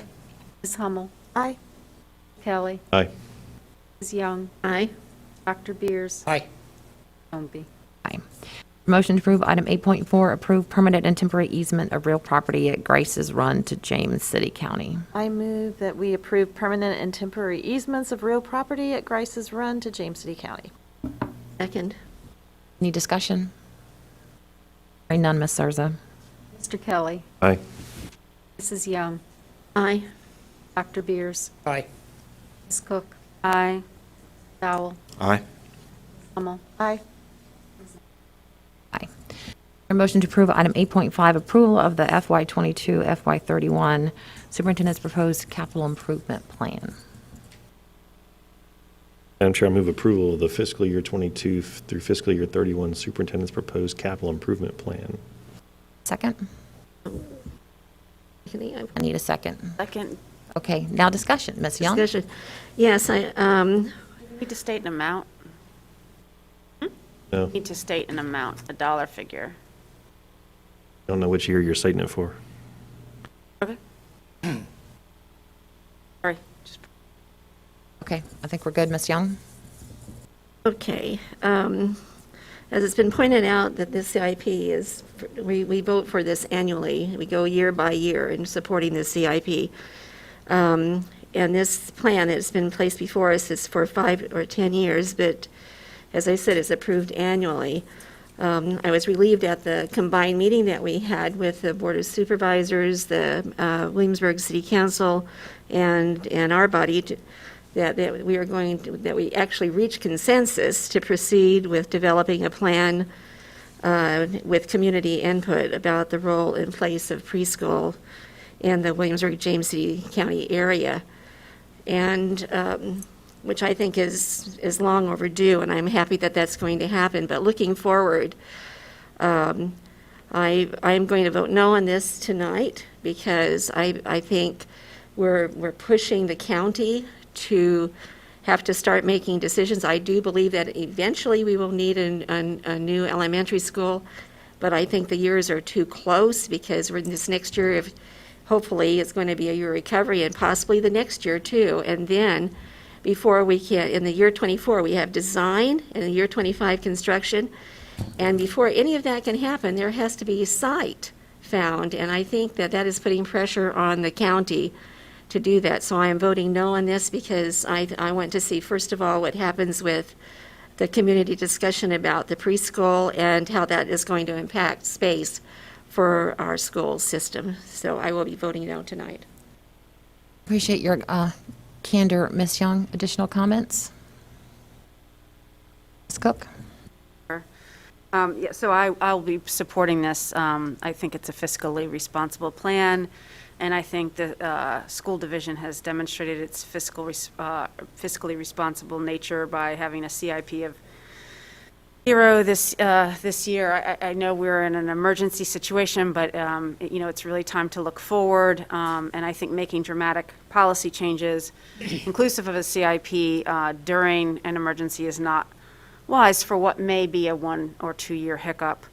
If it lasts longer than that, I think then we need to adjust. So that's why I support Dr. Herron's pushing this out a little bit. But I think it's always easier to delay as you see a need rather than to push something out and guessing wrong and then saying, oops, we needed the money sooner. So I just think this is the prudent way forward. And to build on Mrs. Young's comments about process, I do think this year when you convey this request to the localities, I think we do need to ask to start getting land, whether that's going to be for whatever purpose.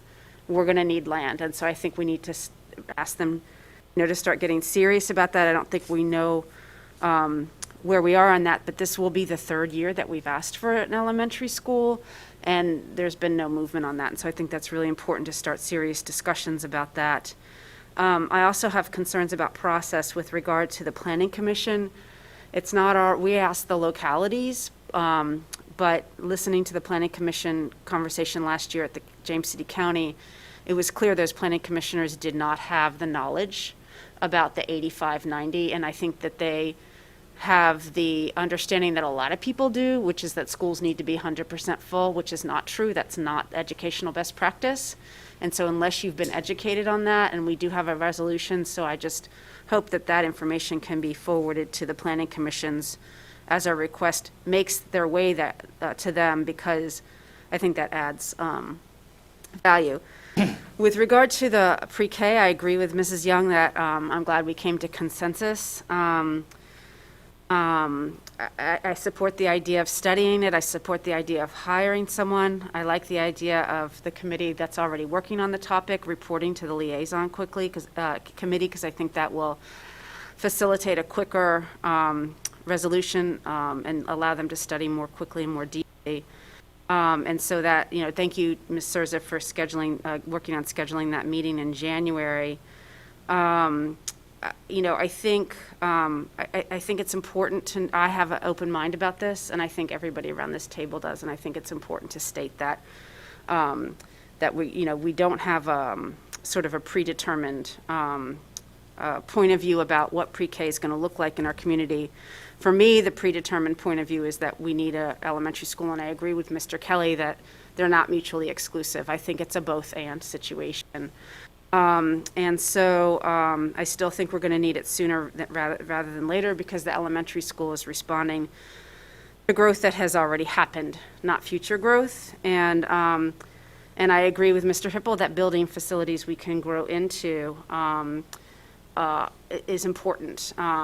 And I'd like to reiterate that having elementary schools at 100% capacity is not a best practice. I am worried about capacity with a kindergarten bubble coming because those class sizes are smaller. And so as a result, effective capacity will be impacted at each school because we will need more classrooms to accommodate those smaller class sizes. And I think that we need to seriously consider how this might impact our operating budget in terms of the trailers that we might need. I asked Dr. Herron how many students would need to be removed from each school to be at 85% capacity. And if you do that exercise, that's how many trailers you might need, to provide classrooms for those children. And it's a lot. There would be, a trailer, cluster in each elementary school. So if there's going to be a kindergarten bubble, and if we're going to need more space to provide remediation with the COVID slide, I think we really need to think seriously about a trailer plan. And so, Dr. Herron, as you develop your operating budget, I will be asking about that because I think we're at elementary school space rather than later. So, additionally, I like the high school plan as well, and I appreciate the adjustment. Thank you, Madam Chair. Thank you, Ms. Cook. Mr. Dow? Thank you, Madam Chair. So, for me, there are just a lot of ifs, and we've been talking about the ifs on both sides of the conversation and doing it in, I think, a really matter-of-fact and deliberative way where we're considering both perspectives and trying to project for the needs of the community. But again, based on a lot of ifs that COVID has given us, handed to us, I continue to say it that I'm not optimistic based on what I'm hearing in the community that there's going to be a massive resurgence of those students, those 590 students now, was 582 at one point, 590 now that have left our school division for COVID-related reasons, looking for a different opportunity to learn in a different environment, homeschool or private education, or just not checking in yet. Speaking of those kindergarten students, 480, I believe, 400 some odd students that are elementary grade students, essentially, elementary school. So those are the ifs. And then, by the way, we've asked you, Dr. Herron, we've asked staff to build an incredible, robust virtual academy, and we gave families a reasonable window to sign into that for a full year. Now hearing some parents saying, is it too late for me to get back into that virtual academy? So for these reasons, and then, others, I don't see that when we're talking about what is fiscally responsible, and we have been fiscally responsible in many other ways, furloughing for a short time, reclassifying staff members to fill other duties because of a change in the nature of their work, sending more than $3, I think close to $5 million back to the county at one point, and really doing well to negotiate funds coming back. We have shown good fiscal responsibility during a pandemic. I think with the looming ifs associated with what equates to ADM, I don't see that now is the time to continue on this track of talking about what we would be talking about or asking our funding partners to go and help us locate space for an elementary school built. I don't believe now is the time for that. I don't want to see us into a place where 2, 3, 4 years down the road, we're starting to break ground, really can't substantiate the need for a school based on number. So I think it's premature at this stage in the game to have this on the CIP, and for that reason, can't go along with it. Thank you, Mr. Dow. Additional comments? Dr. Beers? Yeah, I fully support this. I also, I've taken a different look at even if 500 kids do not come back next year. Look across all of our elementary schools, we're really up there in terms and if they all do come back, then we're really going to be up.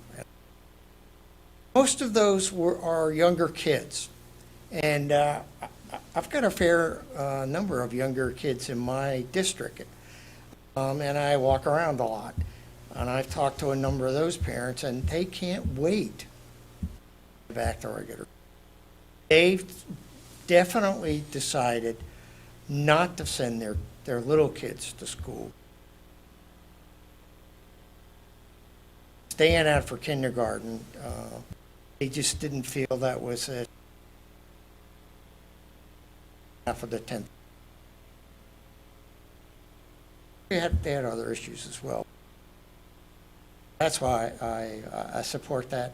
And I also support, although we haven't really taken it, very much to support a study committee that will look at the possibility of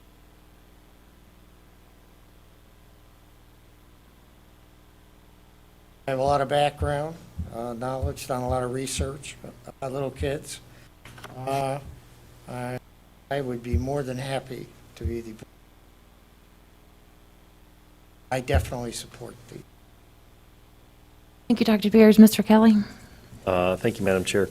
I'm going to support the CIP tonight, and it's not because I support the building of an elementary school, it's because I support the planning of an elementary school. The 590 kids that have left us will not be back in time for the new elementary school. The new elementary school is for those kids who are moving into the neighborhoods and who are actually being born right now. So the 590 that have left, if a portion of those come back, that will help our middle school and our high school capacities. And we kind of took care of that by moving the high school out, the high school expansions out, at least the classroom expansions. So I think that's good and appropriate. But last year we made a pretty compelling case for the need for an elementary school. We've talked a lot about the needs of our elementary students with English language learners, special ed, and meeting the needs of those kids in smaller group environments.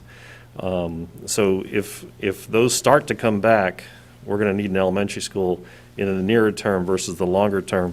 And so I think it does, where we have this in the plan, or where the superintendent's proposed it in the plan, does give us time to plan and think about where we're going to put it and what it's going to look like before we have to actually spend real American money. The other thing that planning for an elementary school does is I think it's a signal of an investment by the leadership in the community, that we know that we're going to have growth. We see the building, we see both in the city and in the county, and I think that shows a vote of confidence in the community by the electeds, by the school board, by the supervisors in the city, and I think that's an important message to send to businesses that want to move here, that it sends to people who want to live here. And I think the other thing too is when we look at how Future Think does their models, what they did last year did not come out to be because they didn't predict the pandemic. I don't understand why they didn't, but they didn't. And I don't know that they have a good model for coming out of it. And so the cohort survival rate and the method that they use to calculate puts a lot of weight into what your current enrollment is, and I think our current enrollment is unnecessarily, or not unnecessarily, but is depressed more than artificially. Thank you. Artificially depressed, and then that's going to start freeing up, and that's going to start rolling through and having impacts. So I think planning for an elementary school and kind of starting that discussion of where it would be and what it would look like, I think that's an important piece. So I'm going to fully support the CIP. The next year is the only real thing in the CIP, because we review it annually. We can move things out, and we can move the elementary school out if we see that we don't have a need for it. There's really very little in next year. Is that there's talk about lighting and replacements at Berkeley and some necessary maintenance projects, but I think it's a good capital plan, because it is a plan, and plans have to accommodate for the ifs. So, thank you. Thank you, Mr. Kelly. Ms. Hummel? Thank you. I also support the CIP for a lot of the same reasons, but for some other reasons as well. I support the work that the superintendent and the administration does when they put CIPs together. They're looking at a number of different things, and they put a CIP of need based on the protocols that had been set for way down, 4 or 5 years ago? What was the 85% rule? 3 years ago. 3 years ago, okay. Yes, we had a CIP this year, and I really want to drill this home. A CIP of 0, like literally zero was spent this year in our CIP. And what? Zero. Big zero. Anyway, I don't know how many times I can say the word zero, but we spent no money this year, and that's because of COVID. It's a reaction to COVID, and it's totally understandable. However, and then next year, when you look at next year's CIP, it's as Mr. Kelly said, it's the basic maintenance that we need probably to make up for the fact that we had 0 in our CIP this year. I look at these numbers of the 500 or so students that we've lost. A lot of those students, the younger ones, are at home with their parents who are working from home because of COVID. So as soon as that situation changes and they're no longer having the flexibility to have both parents work from home, which a lot of people are able to do that, then it's going to be like Dr. Beer said, they're going to really be looking forward to having someone educate their child outside of the home. And in addition, I read every single day parents telling us about all of the social and mental health reasons for students to be in school. I think students will come back. I feel very confident that when this is over, students are going to be coming back. And then if we don't take the opportunity to plan ahead, then, and we move these things out of a 5-year CIP, I think we're just shooting ourselves in our foot unnecessarily, especially since we can look at this next year and we can revisit it with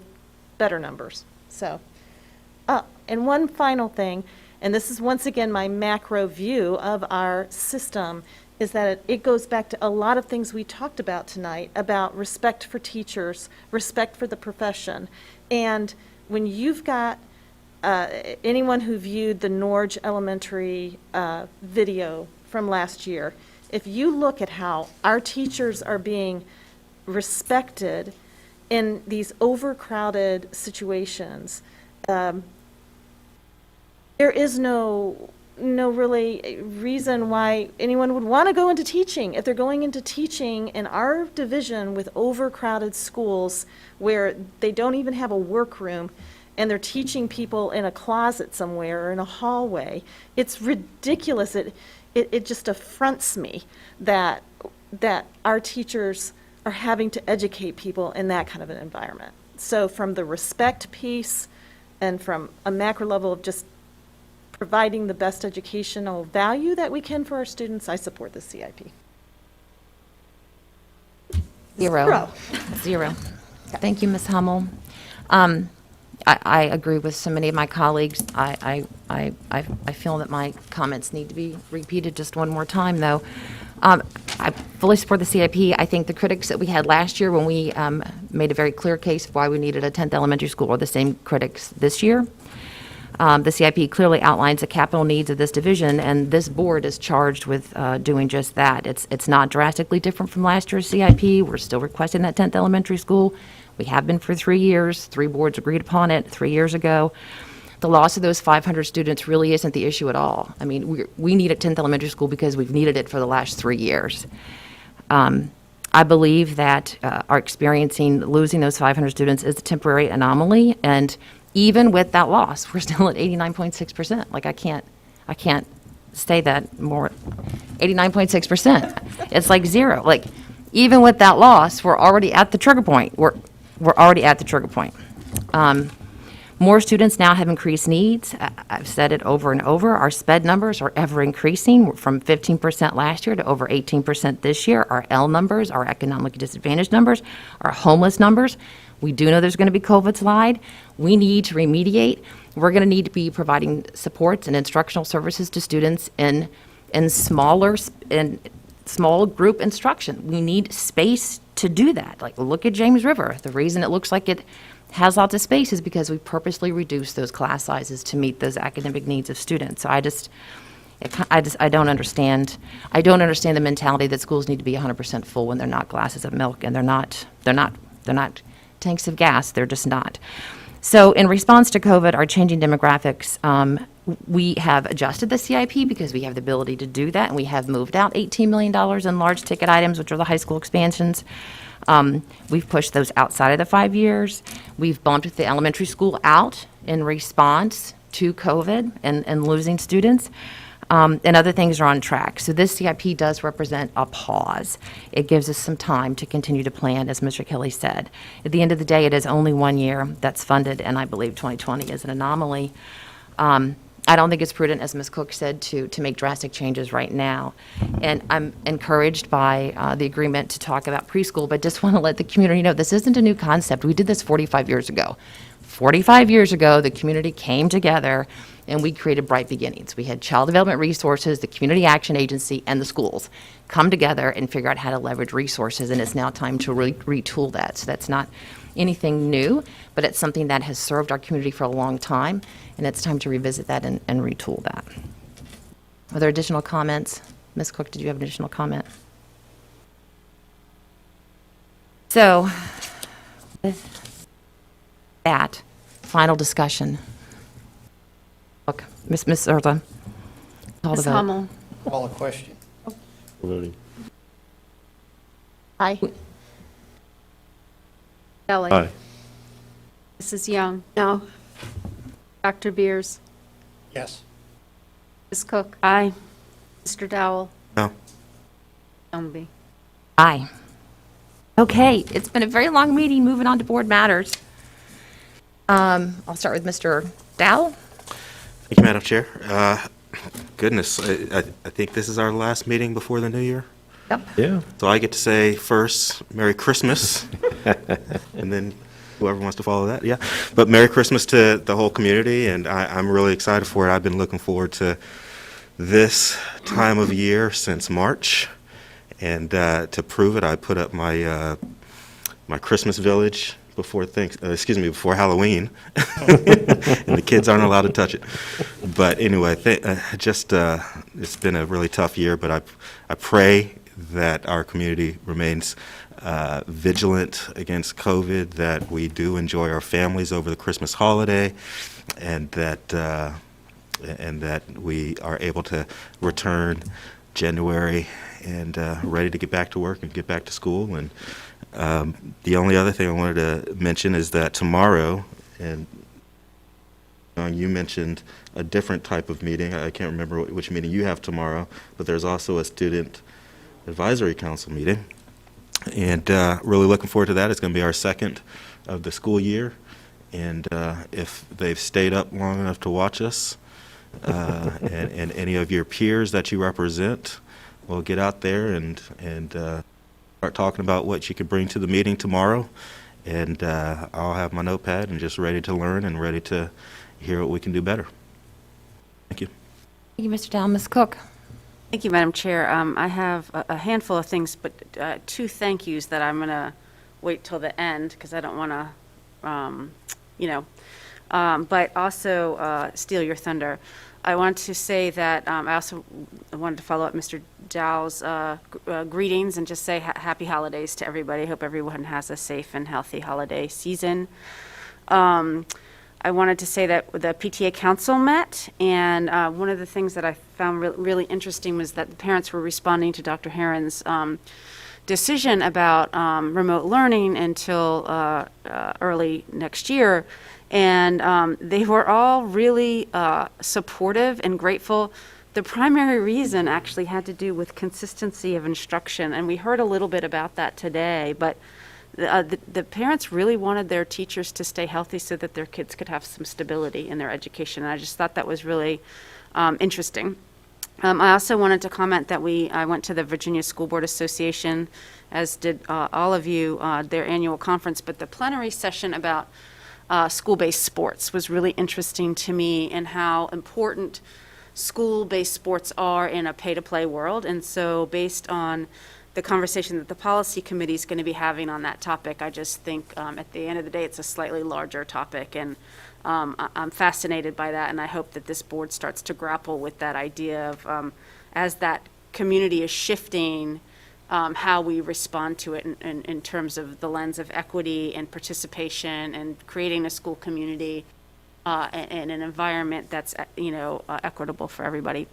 And then I also wanted to say, in an environment or in a meeting, especially one as long as this, when we take a major vote where it's not unanimous, it's just really important that we all go out, no matter what our vote was, and advocate for this CIP because it's now the board's. And so I just want to say that, and I hope that we all go out and advocate for its support with the city and the county. Thank you, Ms. Cook. Ms. Young?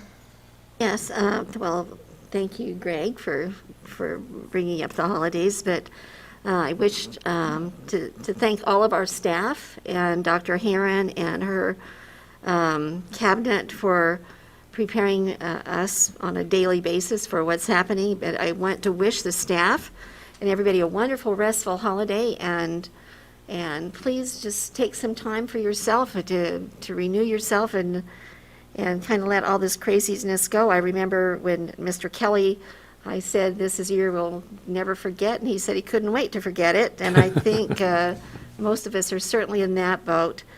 The last thing I wanted to comment is on our school secretary. Janet, you're retiring, and how much I'm going to miss you. I don't mean to get teary-eyed, but she's been a godsend to us. I think we've been really fortunate to have her. And please find us somebody that can do your job. I hope there's a little elf out there that you can bring on board that will keep us on the straight and narrow, because I have counted on you so many times for putting me in rights when I had wandered off into the wilderness. So thank you very much, and have a safe and happy retirement. Thank you, Ms. Young. Dr. Beers? Yeah, I also want to wish happy holidays to everyone out there, and not just happy, but also safe, and look forward to a happier new year, and hopefully a safer one as well. I also want to thank staff and superintendent, teacher, for the presentations tonight. They're always very thorough, always ready to answer questions, and if they can't answer them tonight, they always come back with that information, and I very much appreciate that. I also would remind parents once again to please respect the decisions that the school board and the superintendent and staff have made, to remain vigilant and responsible in your own behavior and the behavior of your family, so that we can continue to try to get control of this pandemic. And I know it's hard, but try to be patient. And I do leave for the last a very special thanks. I have known Janet over 20 years.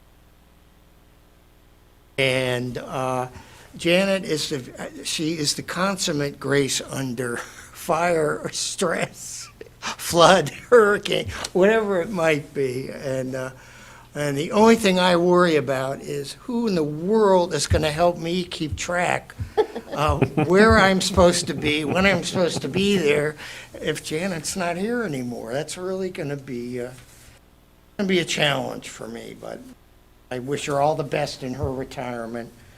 And if she needs any advice, don't come to me about retirement.